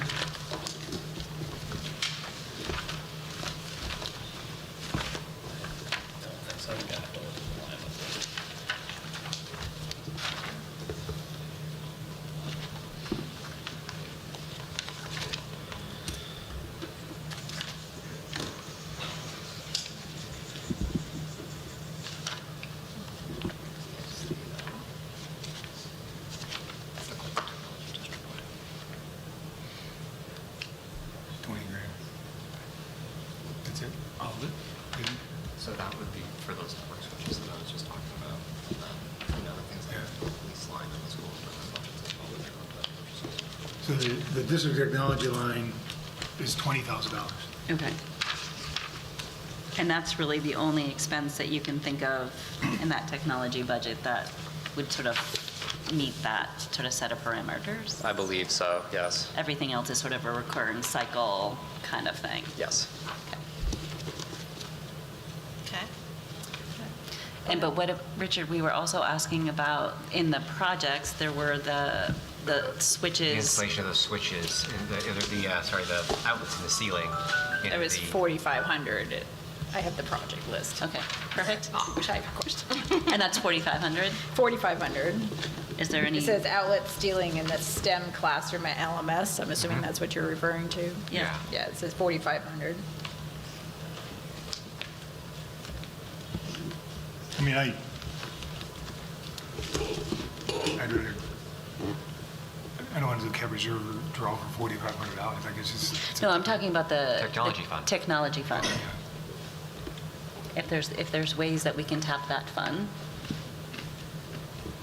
And the technology, you're saying that it has to, you think that it has to be a one-time thing? I would worry about Putting recurring. spending 100,000 out of it.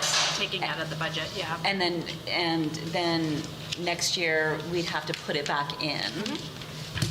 Just wanted to clarify that. Yeah. For things we're only going to do once, like, that seems like a really good, useful fund for that specifically to me. Yeah, I agree.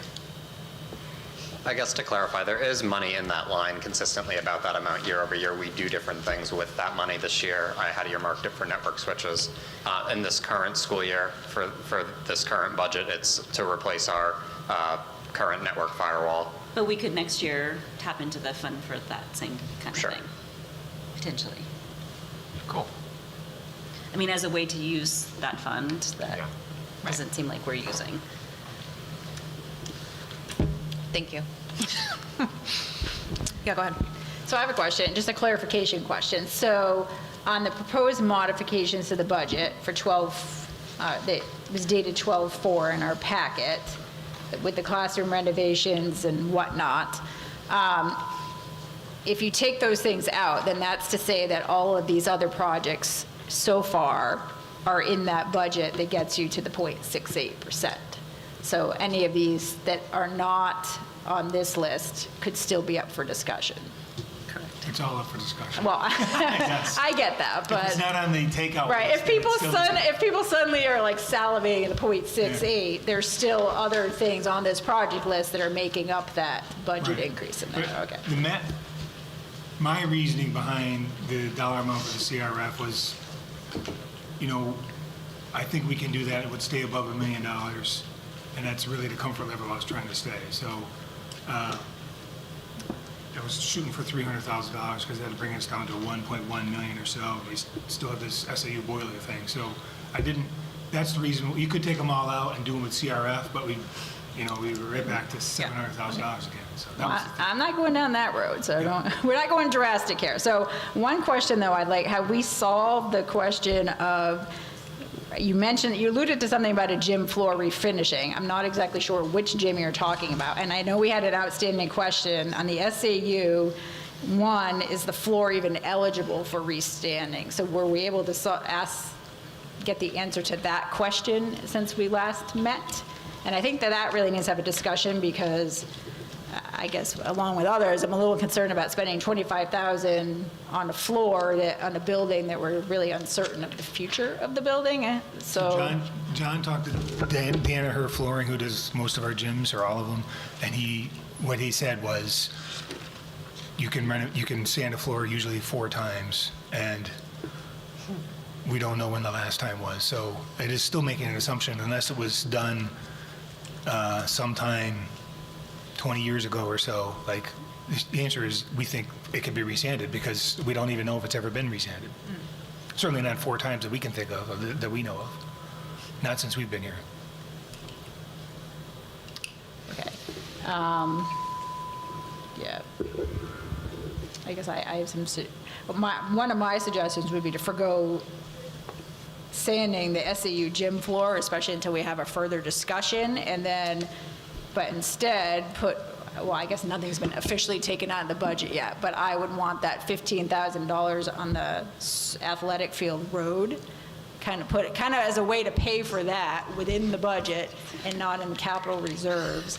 I would prefer something that's a safety issue I get the SAUs being actively used, but there's still a question of the future of the building, and I feel like it's better money this year being spent with the athletic road than finishing the gym floor. But I do personally feel like, and especially after listening to a lot of the city comments and taxpayers about, I get the importance of keeping along with the maintenance, but there's certain things I do think we need to look at of what is really affecting the quality of education of our students, or for, during school, educational purposes, but also for extracurricular activities as well, and really get it down to our needs versus our wants this year. And so to me, if I have to sacrifice anything, I think I would sacrifice finishing the gym floor, and then, but leave in the budget the athletic field road. I have two questions about the gym floor for anyone who knows the answer to these. The first question is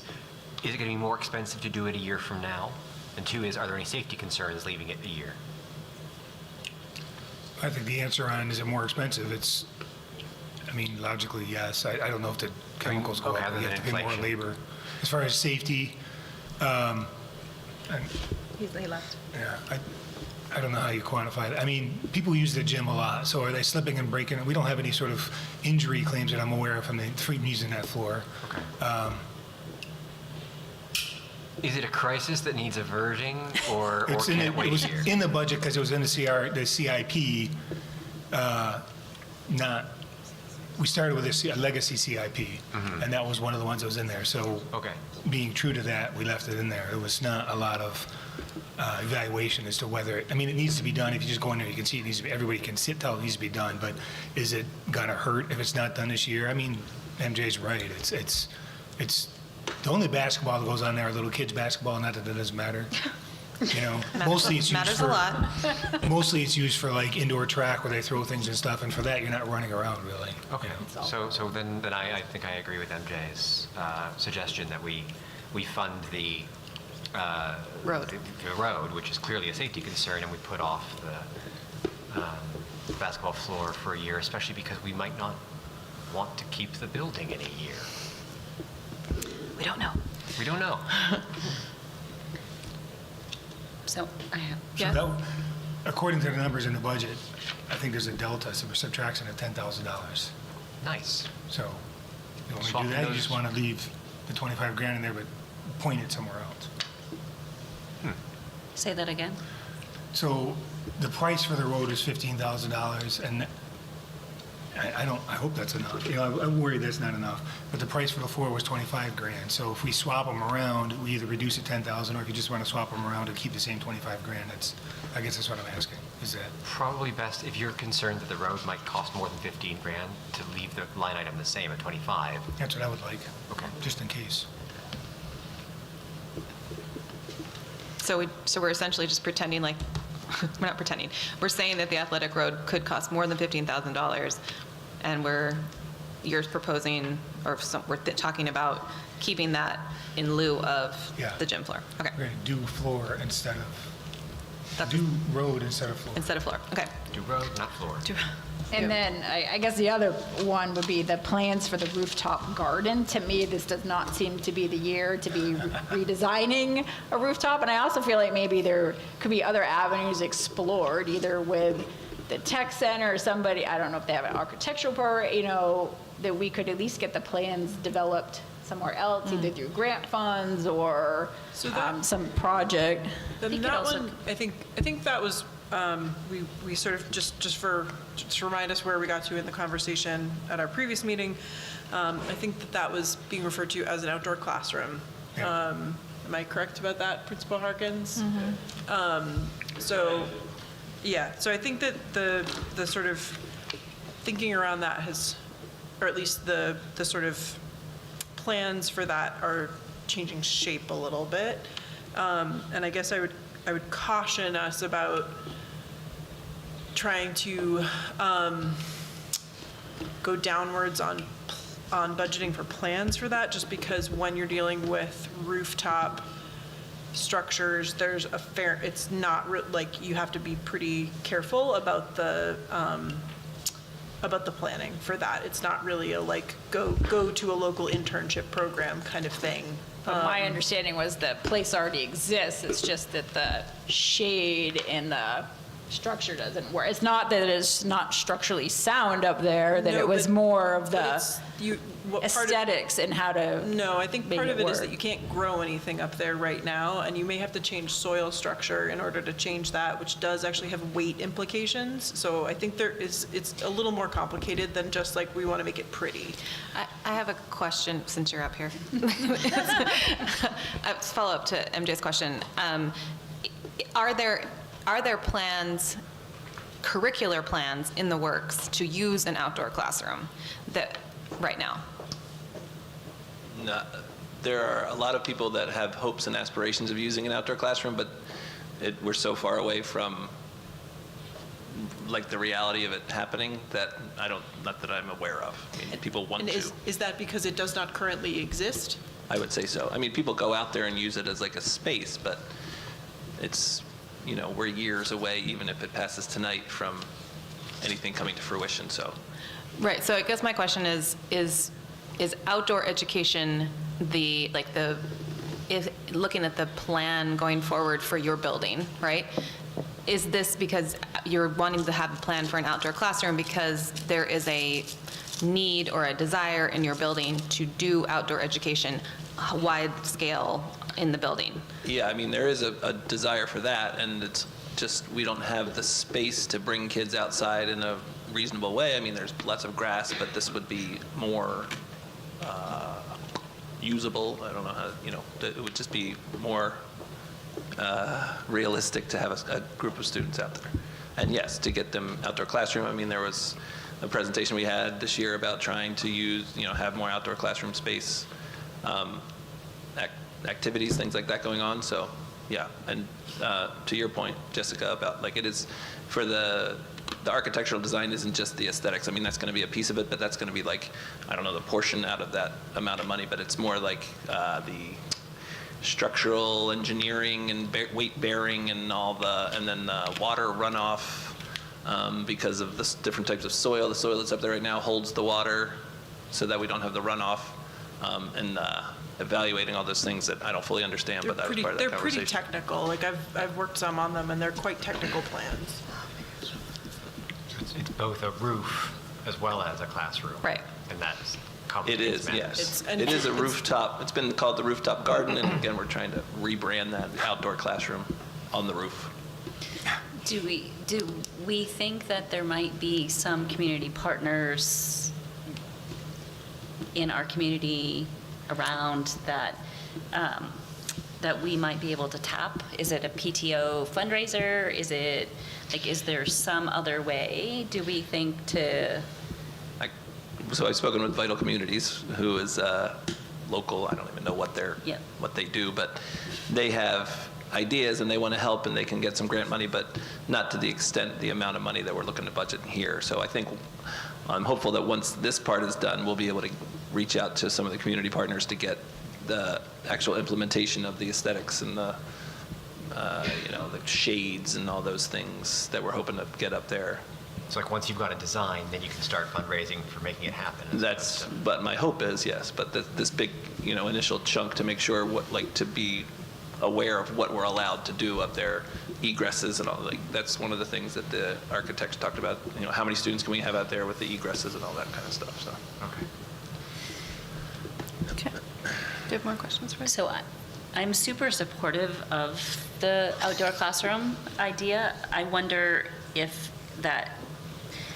it's a better expense for end-of-year funds on our list and be able to prioritize it with those kinds of things. So like if we have end-of-year funds to use towards things like that, I think this is a fantastic thing to use. I have listened to a lot of the city conversations, and I'm really concerned about what people are saying.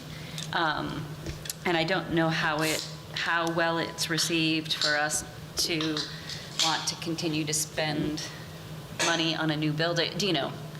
Like, it's unfortunate that space. It's unfortunate that space hasn't sort of come to fruition the way that we hoped that it would.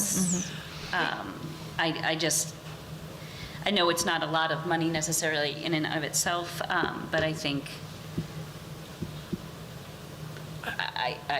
I'm really concerned that we are very under-resourced in this community on outdoor education and on non-athletics types of extracurriculars for our students, particularly those that pertain directly to activities that are closely associated with climate action, that are closely associated with students becoming involved in things like climate action. These are things that I think I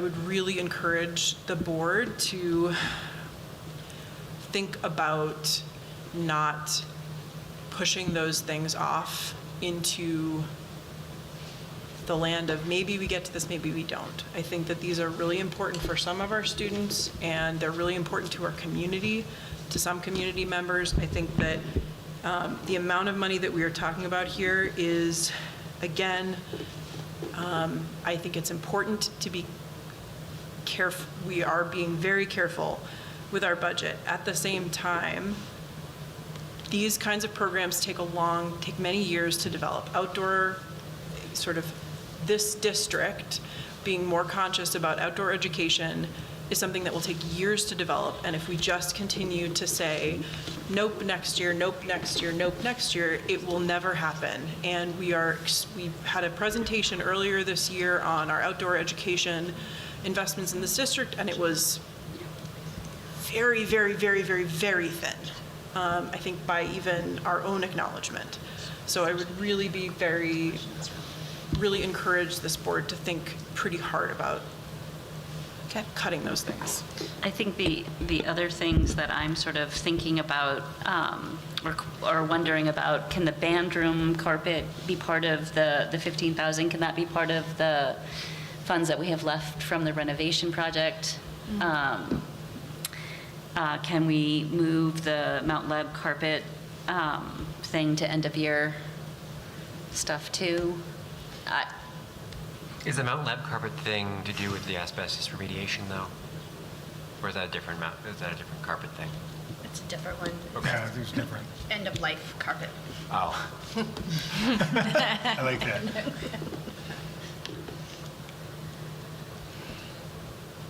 And if we didn't have end of year funds, we could consider capital reserve, depending upon how the rest of how the vote goes in March. We would know whether we've got funds to put in. We could potentially push I think the plans for the rooftop garden could potentially be pushed into the capital reserve fund, could they not?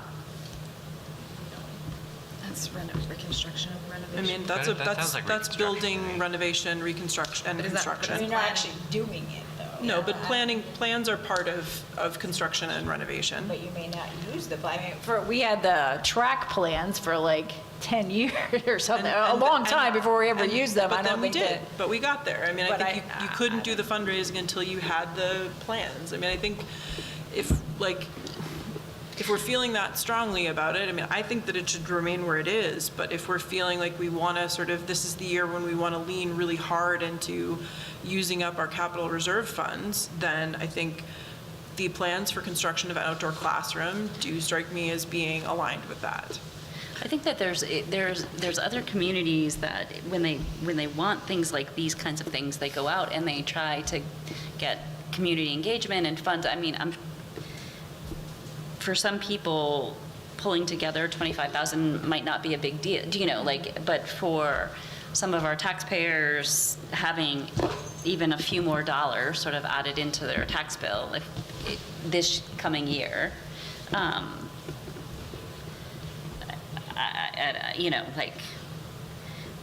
I'm uncomfortable when the city budget discussions are talking about closing our pools and taking money away from our libraries, and we're asking for outdoor classroom stuff. I don't know how to balance that. But why don't we talk about athletics in any of this? Why are athletic cuts sort of not in our discussions? I feel like we do have to look at which categories of things are routinely funded and which categories of things are routinely cut. And I feel like we have a really robust slate of athletics. I think if we want outdoor classroom stuff, then I think, we have a technology plan, we have a capital improvement plan, we have a strategic plan. We can build these things in if they, if we as a district want to focus money in these places, it sounds like we don't have a curriculum, an outdoor classroom curriculum really fleshed out. We're not being asked for those kinds of additional expenses. Mount Web has had outdoor classrooms they're not currently using for lots of reasons, or for a few I think different reasons. some teachers use them. We just don't Yeah, have but a not, I designated think at what outclassroom. point they were used more. Because we had a teacher designated Right. for that, so that So, position was removed. Yeah, I mean, I think we removed, like last year, the person who was using the outdoor classroom, we removed that funding from the budget. That's what we did last year. This year, we're talking about cutting the money for planning for an outdoor classroom. Like, it just starts to feel like we are strangling this kind of a resource for our students who are, and I don't, like, how many of our students are going to go on to, I think that it's a very limited way of thinking. We talked about, I think the place for spending our dollars is on the plans. And once we've got the plans, then they can have the fundraising to actually do the work. I think it's really hard to raise funds for a plan. I've seen people try in other contexts, and it just doesn't work. Nobody wants to pay for the plan for something. Nobody wants to pay for a preliminary study to see if there could be an outdoor classroom. I think you have to invest the dollars to make the plan, and then you can go to your community engagement partners and be like, here's this great thing we've got, look how it's going to look. We've invested in the plan. Now help us actually make this a real thing. I think, though, what I would love to see come first is like Tom and his team sort of come together and sort of say, like, if we had access to this space, these are the things that we would like to do. We have the time in our schedule, we have the time in our curriculum, like that there's a way to actually, like, I would like to understand the curriculum need before we put money. Like, are you concerned it's not going to be used? Is that the concern? No, but like, if Jessica's point is that we took the teacher out of the budget, like, do we have how does an outdoor classroom function, or how would it function? What are they wanting it for? I don't know how, I mean, like, it feels very frustrating I don't disagree with the sentiment that it is important to consider how we're going to use a resource and make sure that we're planning for it appropriately. I think those are all totally reasonable. At the same time, it can feel like we have it can feel incredibly difficult to get started with an initiative that, or to bolster a resource within the school district when we kind of when there isn't sort of, we aren't going to ask for a whole bunch of money to start looking at outdoor education because we're doing things like going through and cutting, 10,000 here and 15,000 there. So we aren't in a position in this district and in these conversations to be expanding our programs a ton. And so it feels pretty reasonable to be saying, well, let's at least make sure that we're making use of the resources that we have, and we need to do a little bit more planning and a little bit more expending of planning resources in order to make use of the resources that we have in a better way. I would love it if we sat down and said, we are going to really bolster outdoor education in the Lebanon district. I think that's an incredibly important thing. I don't think there's any way that we're going to fund it. So if the least that we can do is actually use the resources that we have appropriately, and it's going to take some number of years to do that, I really think that it would be wise of us to make that possible. And this is a very minimal request. So I think first Mary wants to say something. She's been very patiently waiting. I think also what we need to think about here from this point forward, we're going to have motions, and then we're going to talk about them. So if you want to add something, take something, move something away, let's talk about those specific things and then get everyone's feeling about that before we spend time discussing the pros and cons of said thing, so that we can move forward. Mary, go ahead.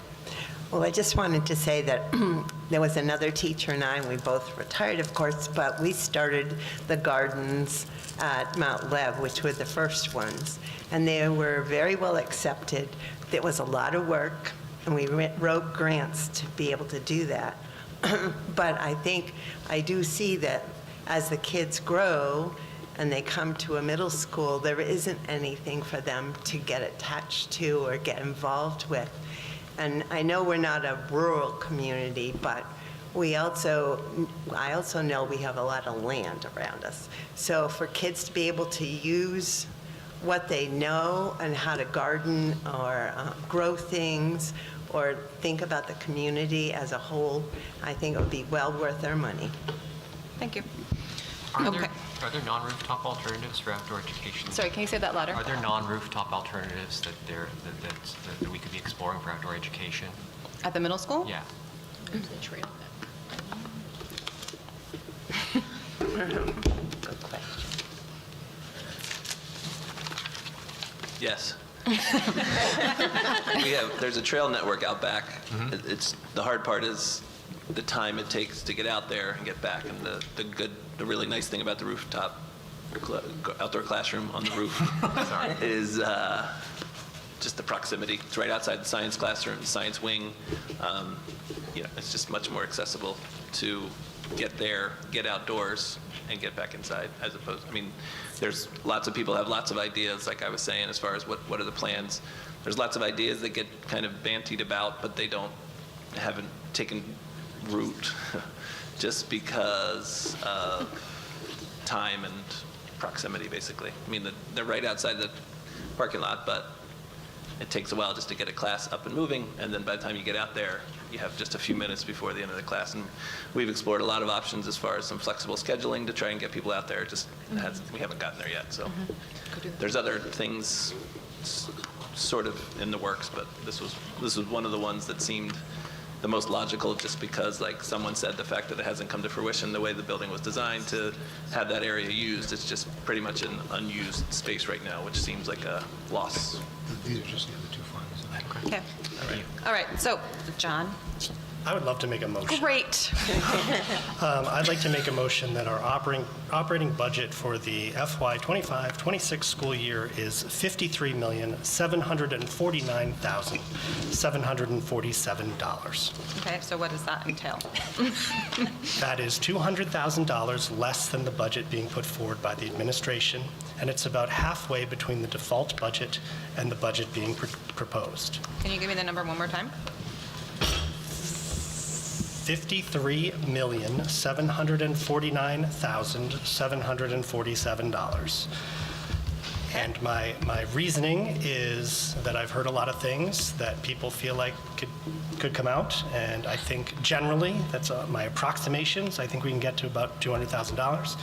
And if our budget fails at the deliberative session, then our default budget is not that much less, and I think we'd be in good shape either way. So are you then proposing, as part of that we are using capital reserve funds as they've outlined on here, or are you just saying? I think we would cross that bridge when we get there. And this is, of course, a bottom line budget, and the administration is going to make decisions over the course of the year that they feel are in the best interest of our students. Great. So this is a approach we've done before, where we just do a dollar amount, and then they're making the choices based on what we've said, but also on their priorities. That's what you're saying? Yes? Okay. Also. Okay. Motion by John, second by MJ. Additional discussion. I'm not comfortable voting for a number without explaining how we're cutting it down to that number. So I have some thoughts. So I can get to 200,000 by thinking about pushing some of these projects 140,000 to end of year funds. That would be the Mount Leb carpet, the outdoor classroom, and Hold on, slower. You're looking at the facilities list from the previous budget, from the budget packet? Is that where you're or just with what we've talked about here. So sorry, the Mount Leb carpet was how much? So Mount Leb is 90,000. Okay. Gym floor at the SAU is 25. The outdoor classroom plan is 25. So that's 140. 25,000 from the tech ed fund. for the switches and the STEM classroom things, and 15,000 from the band room for the band room carpet to be paid out of whatever we've got left from the renovation. Can we do that? And that would get us to John's number. Oh, and then there's 20,000 to find. I had the chorus room carpet coming out already. We haven't made any decisions, we're just talking. In that list I gave you, the core, Course room, it was Course already in room the is coming original. out. Already been. Oh, okay. So the core, so that $90,000 would need to be remade up too, so that's already not something we can cut, that's already cut. Say it again? So that 90,000 isn't accounted for anymore. No, that's a different carpet. Oh, different, so that 90,000 is accounted. Yeah. Okay. 90,000 was that Mount Leb carpet. And you want to move that to End of year funds. end of year funds. That gets us to John's number. Well, then there's I'm starting to feel like our end of 35. year funds are getting kind of Well, wait, spent I out don't know. with 2 buses as well. So end of year funds on the proposed list is 65. So that would be like 205. That's including With the buses? the 90,000 and the 50. The buses are 50,000, right, for 2? So the buses don't have are an end of 25,000 year- each. Yeah, I know, but that's just 50,000, yeah. And then choose one is I didn't propose, besides the buses, I didn't propose anything. Yeah, for end of year. So no. maybe I was taking the 15, so there's only 50. What now? What? The buses. So on this list that Tim did, Yeah. I had 65 end of year funds, but I think I had the athletic road. Ah, okay. Okay. So 50, so there would be 50 for buses, so like 190 for end of year, potential for end of year fund projects, just based on, So 50,000 for buses, 90,000 for the carpet. gym Okay. floor. And then it's 50,000 for the plans for the rooftop and the classroom and the floor. Yep. So that gets you to 100,000, 190. Right, so 90 plus 50, so there's 90 for the carpet, 25 for the gym floor, 25 for the outdoor classroom, and then 50 for the bus. Wait, so I'm confused about what we're doing. I'm sorry, and this is just. Yeah, she's combining things. Huh? You're- the- So I'm you're. getting confused too, because the buses were already proposed to be at the end of But year, also, so. do we have a second for the motion? Well, Yes, we yes, did. we did. Okay. Okay, but so I guess I'm. Right, let so me- you're mixing savings, I Oh, guess. Yes, yes, right. So I'm confused. Before we do this, can I ask one question? My administrators have been here. Do we have any more questions for them? I just want to send them home tonight since some of them have been up since like 6 this morning, and I want to make sure they're ready to roll. I mean, as long as you feel comfortable answering. I can, for They've got the their- projects there, for that. I'm okay with that, yeah. Okay, yeah, all right, I'm just gonna have them, thank you. Okay, see you later. Not you. So I think that what I'm hearing is basically John was proposing an extra 200,000 be cut above and beyond this What's list in of that 12.4, which was 544,000, is kind of what it was. Yeah. But we're accidentally double counting Right, because the that's- buses were already Well, taken out to No, get to the so- 544. Yeah, sorry, the reason for the confusion is that I was concerned that we were pushing a lot of things to the end of the year, and I wanted to know how much our tally for the end of the year was. Right, so I think it's kind of, we're doing a hybrid world Yeah, here of yeah. two different things. We need to concentrate on getting to the additional 200,000, Yeah, so which was your Sorry, original the reason I was question. concerned was because I wanted to ask Tim if it's reasonable to expect there to be $200,000 at Yeah. the end of the year to fund these things, or if we're really just saying we're not going to pay for these things. I'm sorry, John was asking me a question. I was Is not following it Roger's. reasonable for us to be able to say, oh, there's going to be $200,000 at the end for us to pay for these things? Or are we basically just pretending that we're paying for these things and we're actually just canceling them?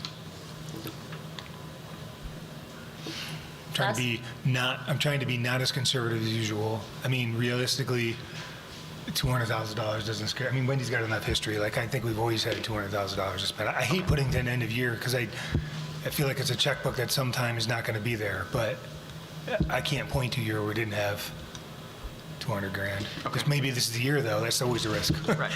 So, sorry. I'm done. No. So my question is, this 53,949 that you've got on this sheet. Yes. It already includes Correct. these cuts. Correct. It's tied Okay, out to that, just right. making So sure. So the 200, then going back to how did we get to 200,000? So the 140, that's not on this list, would be the carpets, which is 90,000. The carpets at Mount Leb. Yes. Let's be specific, yes. The gym floor, which is 25,000. At SAU. At the SAU. There's several gym floors. Right. The SAU gym floor. The outdoor classroom plan at the middle school. So that is potentially 140 for end of year funds. And then 25,000 from the tech fund. And what is that 25,000 for? For the switches that Okay. Tyler was talking about and the STEM classroom. Where are the switches on here? It's in his tech budget. Oh, it's in the tech budget. Yeah, it's not on that page. I see. Yeah. Okay, just making sure I'm on the same page. You're just thinking 45. Plus switches, okay. And that's 25 total, is what you're saying? Yeah. Okay. Out of the tech fund. And then if the band, Of course. The course room is already out in our okay, proposal. that's right, Yeah, okay. that's where you don't Could take it. the Hanover Street room classroom be done in the leftover project money instead of the carpet? So, yes, That's already out of the but budget too. I mean, the path we're going down right now with leftover funds is like a storefront entrance or whatever. The board has to weigh in on that, but something can be done with that, right? I guess that's an option. We don't want the storefront entrance. We can fund the classroom out of there, and then you have more money in the CRM. Right. I mean, I think maybe, yeah. In the spirit of what John is doing is, I think, giving you, sort of turning more of the decision-making back to you all about. I mean, I'm happy to speak a little bit more about Yeah. it. I mean, I feel like there are a couple of different avenues to get many of these things done, whether it be leftover project funds, end-of-year funds, capital reserve fund. Tech fund. The tech fund. I mean, my $200,000, we'd still have money left in the tech fund. And so, you know, I feel like that's a very comfortable place to be between the two. I think we still might have taxpayers show up at our meeting and try to reduce the budget. If they feel comfortable with all of these things, they can increase the budget. So, you know, I feel like that's doing our due diligence as best we can. We're not going to go below the default budget. Right. And we're really close to it, anyway. What does that do, Tim, in terms of the tax rate? Hold on. Or you, if you have it? No, I mean, that's what the total discussion. Your number was 53,749, 747? 53,749, 747. While he's Brings calculating it- that, Wendy. brings it to I was 33 looking- What it cents. looks like I've got is 165,000 in cuts. Yes, and so there would be 35,000. It brings it down another 7 cents to 33 cents. Okay. And the percentage? And now that, did you ask him to do it with the LEA? Not yet, but I will. That's my next question.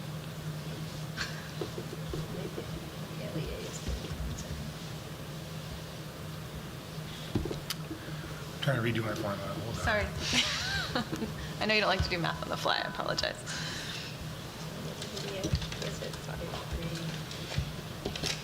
Where's John's number? Oh, right here. 2.35. 2.35. And then can you do it with the total with the LEA? That's 70 What was cents John's number total. again? And the percentage?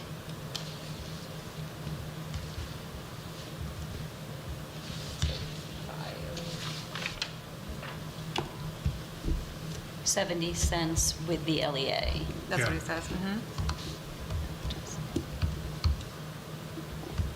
And I'm just asking for the total percentage with LEA.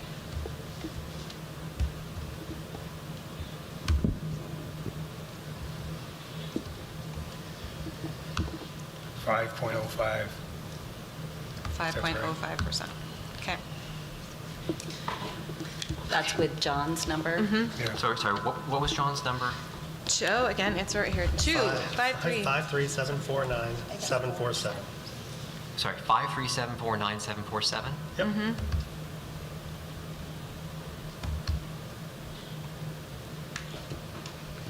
Well, we've demonstrated we can move 165,000, so I would be more comfortable with 53784-747. Oh, gosh. Wait, we have a motion for the first one. We have to deal with the first one first. So, hold on.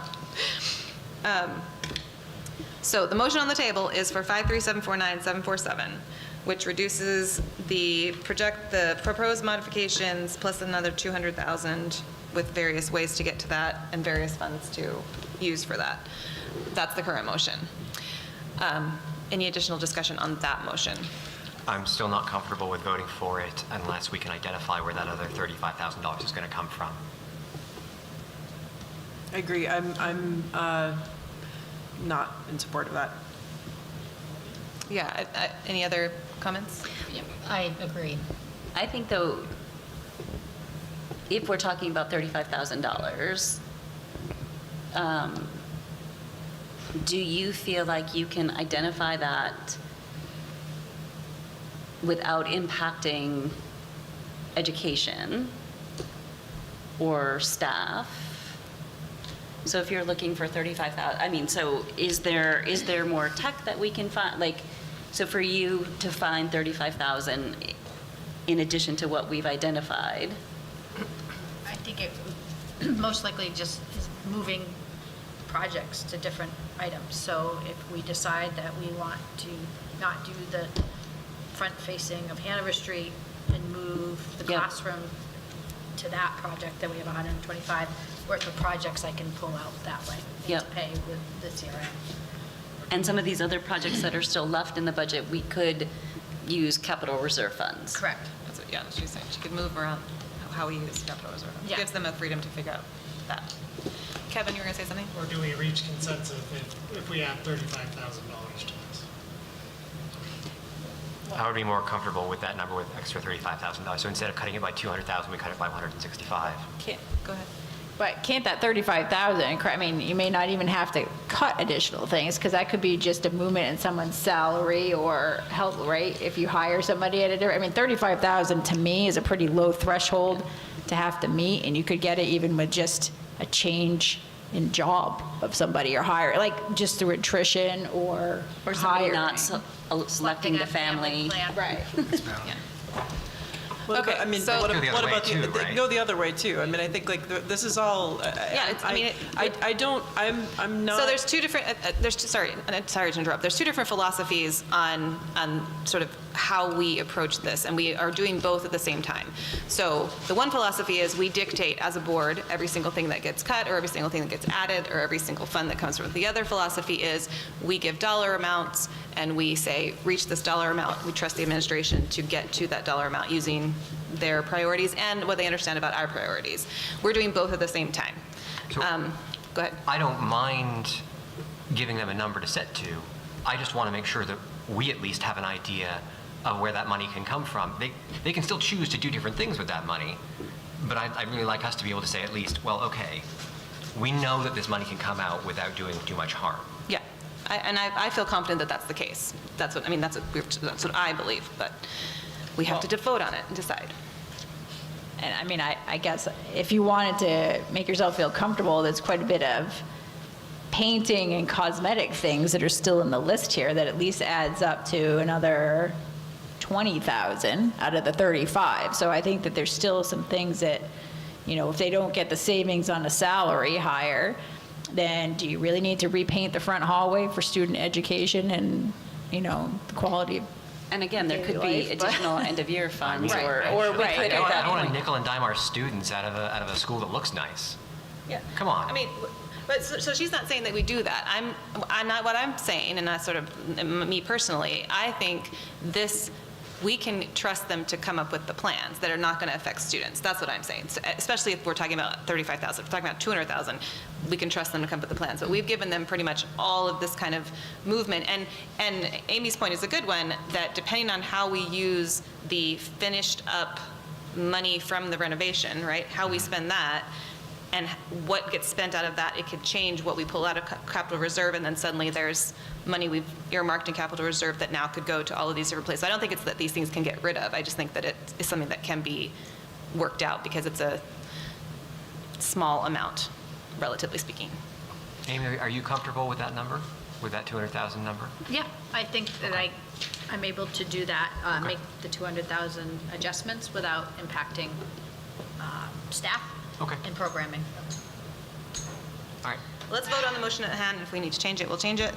We'll see what happens. So we're voting on John's motion, which was seconded by MJ, which is the to review 53, 749, 747. Can we state the full motion again? Yes. Please? You want to repeat your motion, or? I don't really remember what it was. Motion was made by John to make $53,749,747 the operating budget. That is $200,000 less than the proposed budget. If the budget fails, the default will be less than average to make decisions based on assessment. MJ seconded the motion. That's impressive. There you go. I know. That was way more than I thought you would have had. That's good. Okay, so that's the motion. And can I ask a point of clarification? So what you've, in the past, I think we've approved, and I think you were just speaking to this, in the past we've approved the budget that was presented to us, I believe, instead of a dollar amount. Including a dollar amount, but it was sort of, we approved the budget. This is a different sort of avenue that we're looking at here, which is approving a dollar figure, and sort of, does that open the door for just the budget in terms, it's just not a document that needs to be paid? Explain, I'm not really, I'm not understanding necessarily the technical difference between these two things, and I'd like to understand it before we vote. Well, we have done it both ways. I think since I've been on the board, we have given a reduction number. I think one year is almost as high as $1 million. I mean, it was pretty high, and said, we trust you to do the right thing, go and find $1 million in savings. This year, I think we have a great team that has actually already found most of the savings for us, of the 544 before we even came to the table tonight. And now we're just kind of looking for a little bit more, which we're suggesting certain areas, but again, we're leaving it up to them. Maybe they decide that the carpet replacement really needs to be done this year and in the budget, and so they're going to go do something else. They're not going to do something else for a total of $90,000. But I think what we're saying as a board when we vote on an open-ended thing is that we're trusting them to manage their budgets and determine what is in the best interest of students and staff to get to that extra cut. But from a technical standpoint, it is a different thing to vote on an open-ended number for an operating budget versus, there's a question, is it a different thing? Are there different implications in terms of, okay, so really what we're doing is, the number that you guys proposed coming in tonight was $53,949,774. And and John is proposing that we give you a budget that is $200,000 less than that. And okay, yeah. So to be really technical about what you're going to be signing, so you can hopefully give us a dollar amount, and that's a dollar amount. That the official budget, you'll be signing the warrant, you'll be signing an MS-26, which is the budget by functional code. So it will be our job to take the number you give us. We already have it spread out by function except for $200,000 more. So the budget you will put your name to will be this number. So the functional areas will be reduced to match this number. But again, once the budget gets approved, within it, maybe we'll move things around. But you will be approving, my point is you will be approving a budget by function that matches 73, well, it'll be 53 plus the two other funds, but that matches the total gross amount. So I guess I'm trying to assuage your fears in that you will be putting your name on a budget that has the numbers spelled out by functional code, not by individual line, and it'll be posted next to the warrant. Okay. So we have to find the $200,000 before you sign it. That's the point. At least a proposed $200,000. And again, even with that, which happens all the time, there are sometimes changes that happen. course, We yeah. move things around all the time. Absolutely right. And now that we put capital reserve into it, we are moving things around even more than we normally Right. move things around. But that is completely legal, and that is Absolutely under right. your purview and our purview, so. We're just making you earn your money, is what we're doing. Right. It's not really that difficult. Not that it matters to me, or matters what I think, but I actually think the 200 grand is doable. Okay. Not too much effort. Yeah. The confidence from the two of you fills me with confidence. All right, we are going to vote. We've said we're going to do it like 6 times. Now we're actually going to do it. All right, so we're voting on John's motion as repeated to us just now. Thank you, Kamala. All those in favor of John's motion for 53, 749, 747? All those opposed? All right, unanimous. Excellent work. Great. Okay, we are not done yet. No. If you were thinking that we were. Okay, we need discussion and action on approving the donations. So, can I get a motion? I'll make a motion to approve $6,200 donation from the LHS Student Activity Fund. Okay, motion by MJ, second by Richard. We've already talked about this as a transfer of money. Are there any additional questions? Okay, all those in favor? Excellent, unanimous. All right, next donation. Make a motion to approve the donation of $40,000 from the Jack and Dorothy Byrne Foundation. Also seconded. Okay, a motion by MJ, second by Richard. Again, as always, we want to thank the Jack and Dorothy Byrne Foundation for their continued generosity to the Lebanon School District. We are Seriously. very appreciative of all of the trust and funds that they put in our school district, and we appreciate that as always. Anything else? All right. All those in favor of approving this donation? Unanimous. Thank you. And I'll make a motion to approve the $12,000 donation from the Jack and Dorothy Byrne Foundation. Okay, can I get a second? So, Mary, let's do Mary. A motion by MJ, second by Mary. All right, and again, as I just said, we're grateful the Science Olympiad team has done really well over the years and has gone to the national championship several times. So we are very pleased with the work they do and glad that the Byrne Foundation is supporting them again. Do we want to just continue with donations and acknowledge the last two? On 10, X and Y. Yes. We have to vote for this one We have to first. vote on this one. Oh, sorry. Yeah, yes. All those in favor of the 12,000 donation?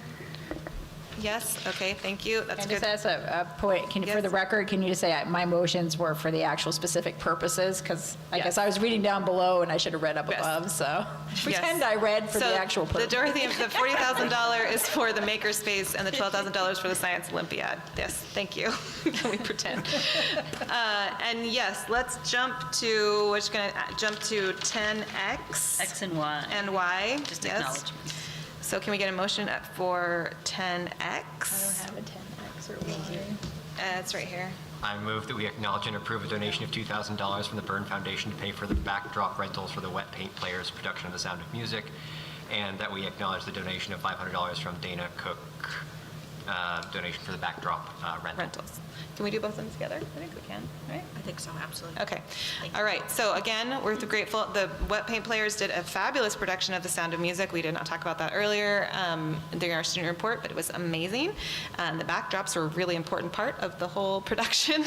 That was how we knew the hills were alive. So we're grateful to the Byrne Foundation and to the Dana Cook for their donations for the backdrop rentals. All those in favor of accepting those donations as well? Thank you. Oh, sorry. Mary. Yeah, Mary. It was Mary. Thank you. Thank you. All right. We are jumping back to 10E, which is the warrant articles. Sorry. D. D? We need to approve the LEA contract? We did it. We moved it up Oh my already. God, my brain's Yes, so it's okay. It's totally fine. All right. my motion meant so much to you. Okay, so we're moving on to 10E, which is the warrant articles, which are in your packet. Yeah, and so there's not expecting a sort of Again, I want to lay out the process, so we'll talk about them tonight. You tell me what you want in them. I put the numbers in from the LEA, things like that. And then we'll come back on January 8th, we have the public hearing for the budget. And you guys hopefully will approve the warrant. Even if you don't, you even have the 22nd. So there's no super rush on this, but typically we talk about it tonight, I make changes. Lil finds the 15 grammar things I always inevitably goof up. Yep. And then by the 8th, hopefully we have it fixed. Right. So what I put together is just a model from last year. If you want to add something or take something out, you can do it. Article 3 will probably call the collective bargaining agreement as opposed to the collective bargaining agreement. You like that? Yeah. Collective. Before we get to my corrections, Article 1 is always the election of officers or officials. Obviously, there's nothing that gets voted on per se. That's when you vote for and blah, blah. Article 2 is the budget. It has to be in Article 2. And we're going to change the numbers on that. And then you guys will recommend this article probably at the next meeting.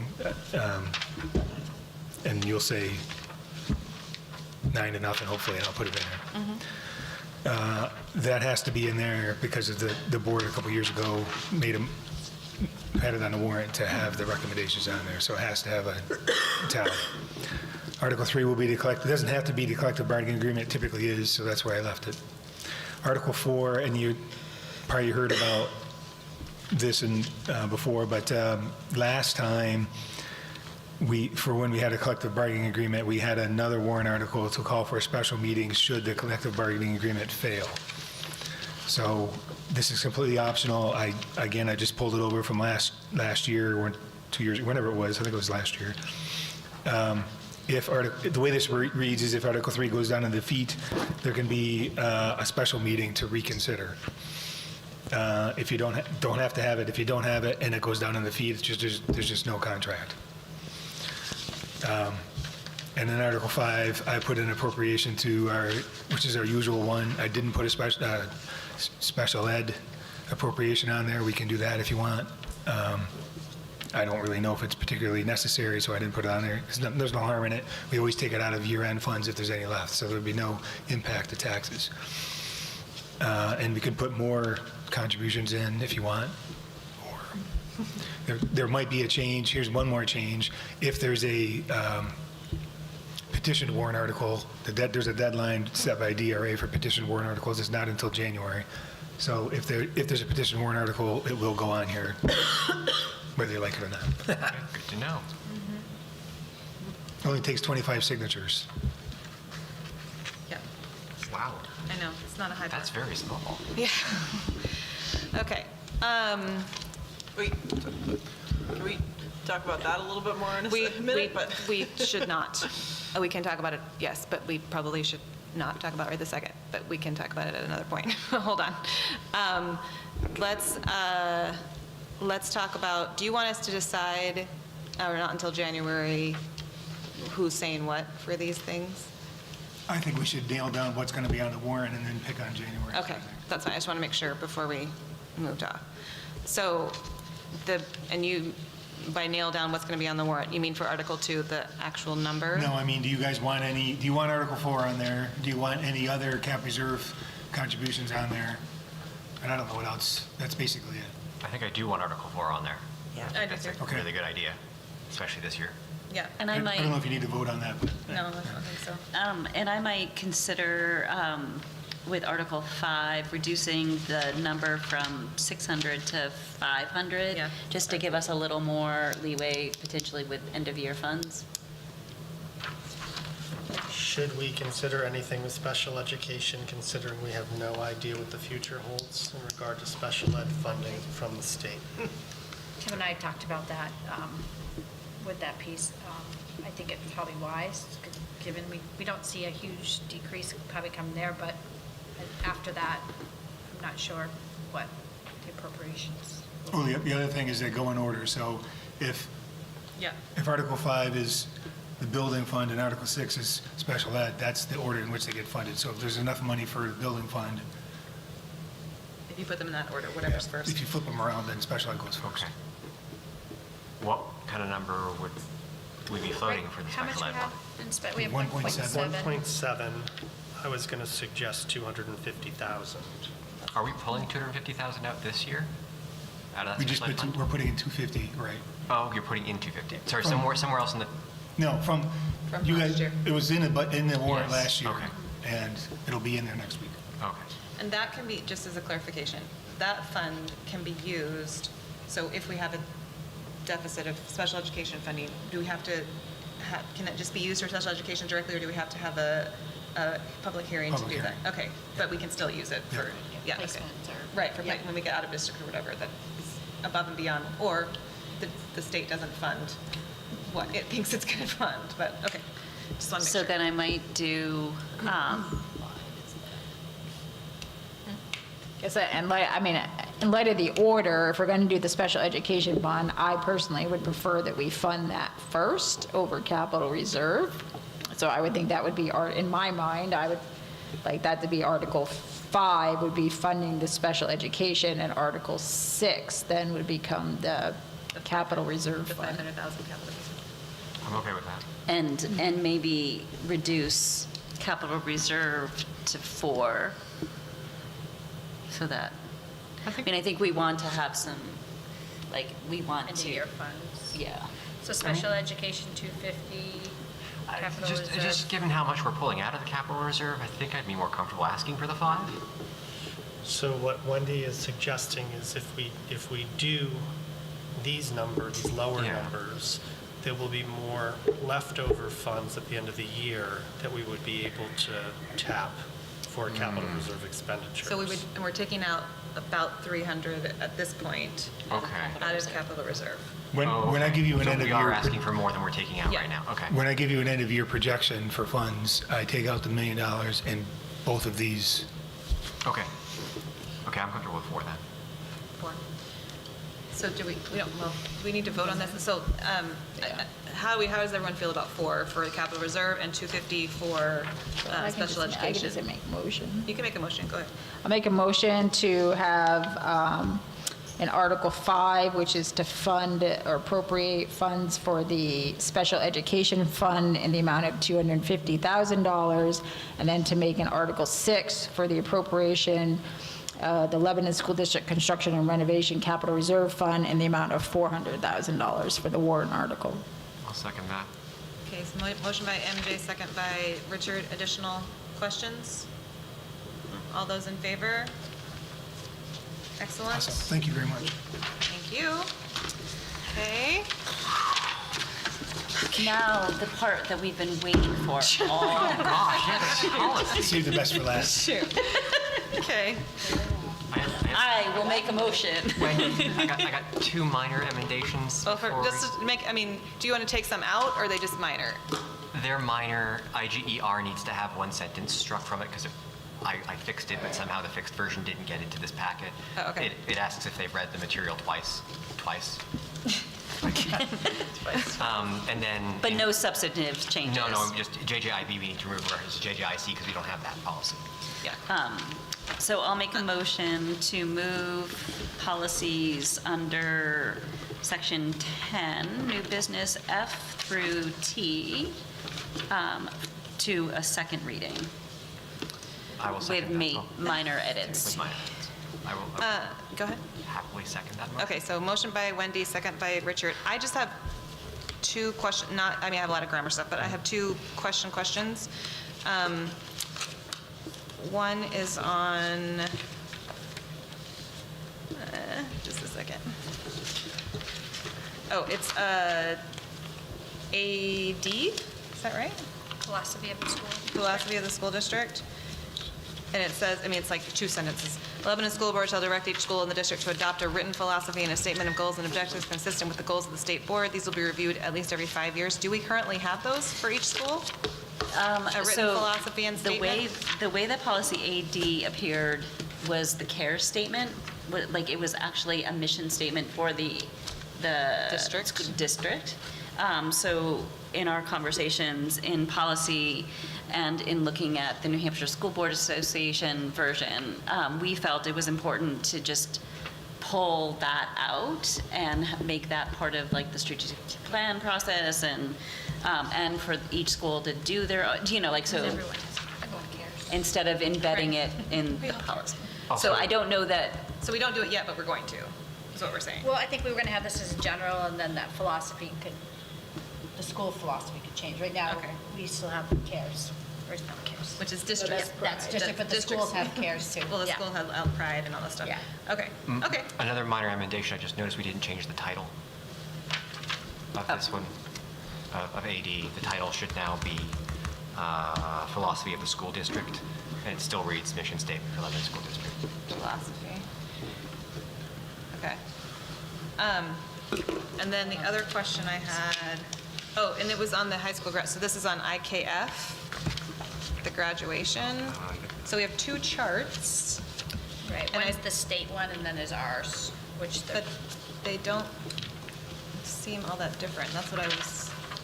I don't think they're not that different. I think Lebanon adopted the That's the way that the policy was. We didn't change much to that policy because we knew that the 306s are coming and there's going to be major renovation to that, or renovation. Reconstruction. As we discovered tonight, those are the same thing. Exactly the same. And then my last one was about on IHBG, the home education instruction. There's a whole bunch of references to EDs 315, 325 in there. Are those the old 306s? Or are they the current 315s and 325s? That are I'm assuming. Okay, I just wanted to make sure that they were which there's a whole bunch of them. So then on, Yes, because I think there was extensive, there was, if I'm remembering correctly, the New Hampshire School Board Association had a bunch of changes related to that. so then, and this is not a question, but this is just a point, and I should have told Karen this too, but I'll tell you. There are several in this packet that say that they should be in the student handbooks, and most of them are not. So I think only one of 4 are actually in the student handbooks at this point.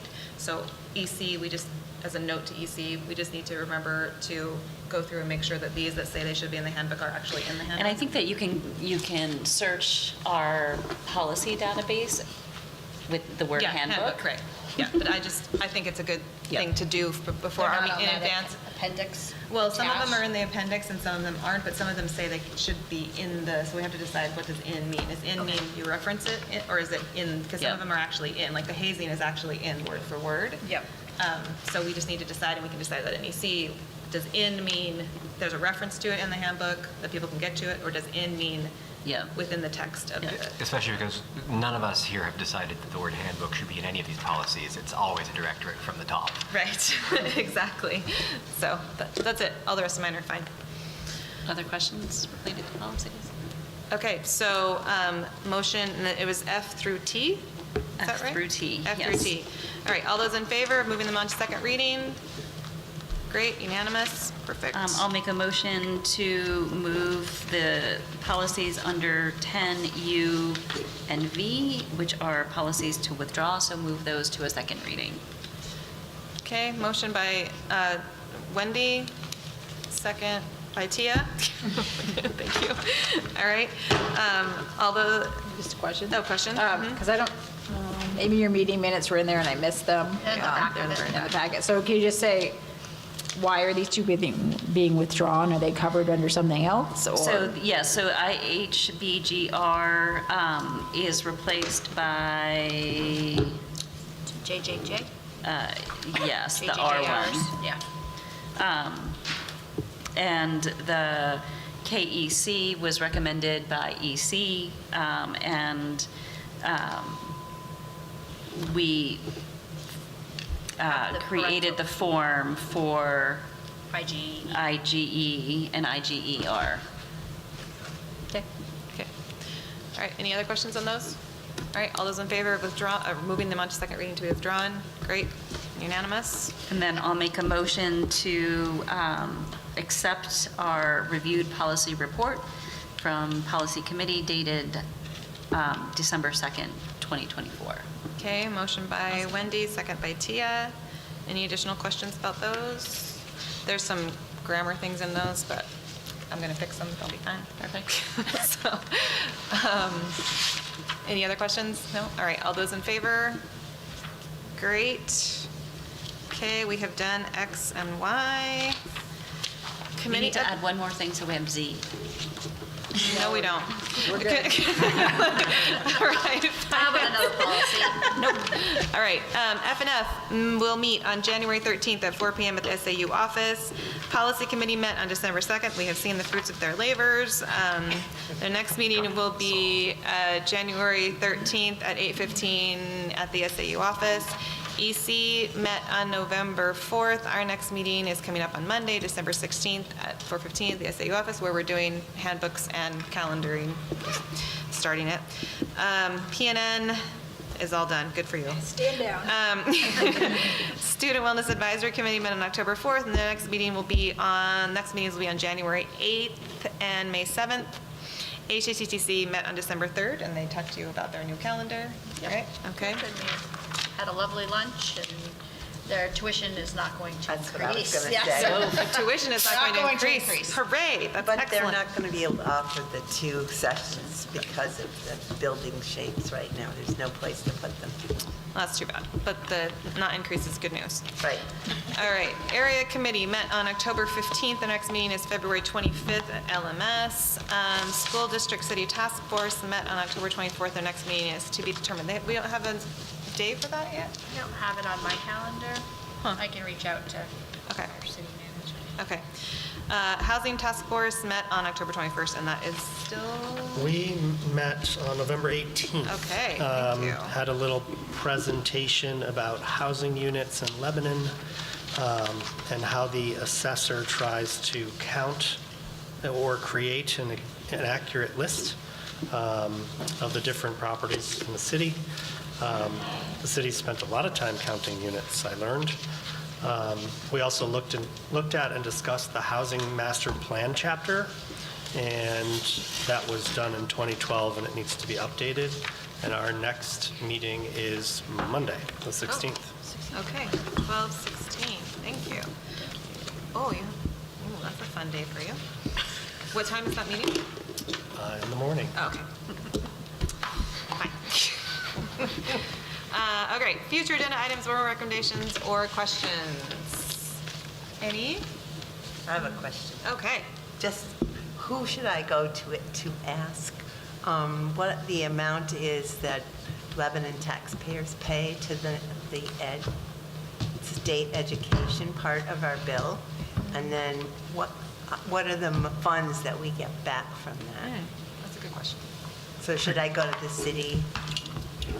I mean, I can put a little presentation together. In the state's eyes, the locally raised property tax is state funds, even though it never goes to the state. So I'll try to break it out for you. Yeah. There's 2 pieces, and Okay. one actually flows to the state and one does not, so. Thank you. Yeah, that'd be great, actually.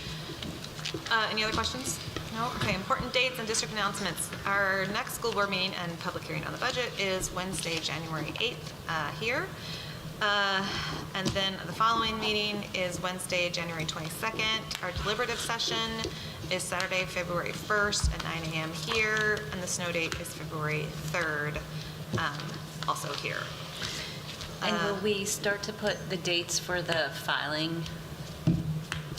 Yes, we will get that information from for filing for school board elections, yeah, from the city clerk. Absolutely, I'll get that right to you, Wendy. We just put them on here so everybody will know, because there will be elections in March. That's all we're gonna say about that. Anything else? Can I get a motion? Public comment? Oh, there's public comment. Yes. Let me see. RK, I see you have your hand raised. I'm going to promote you, and I think you should be able to have your public comment. So if you want to state your name and ward.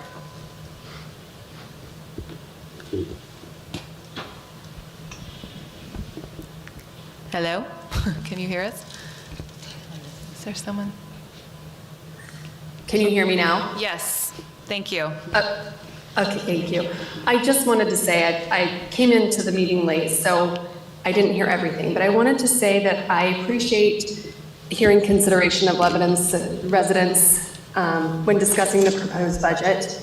I really sincerely appreciate seeing the effort to reduce the budget before it was even proposed to the board. That means a lot. You know, there were some things discussed that does have me raising my eyebrows.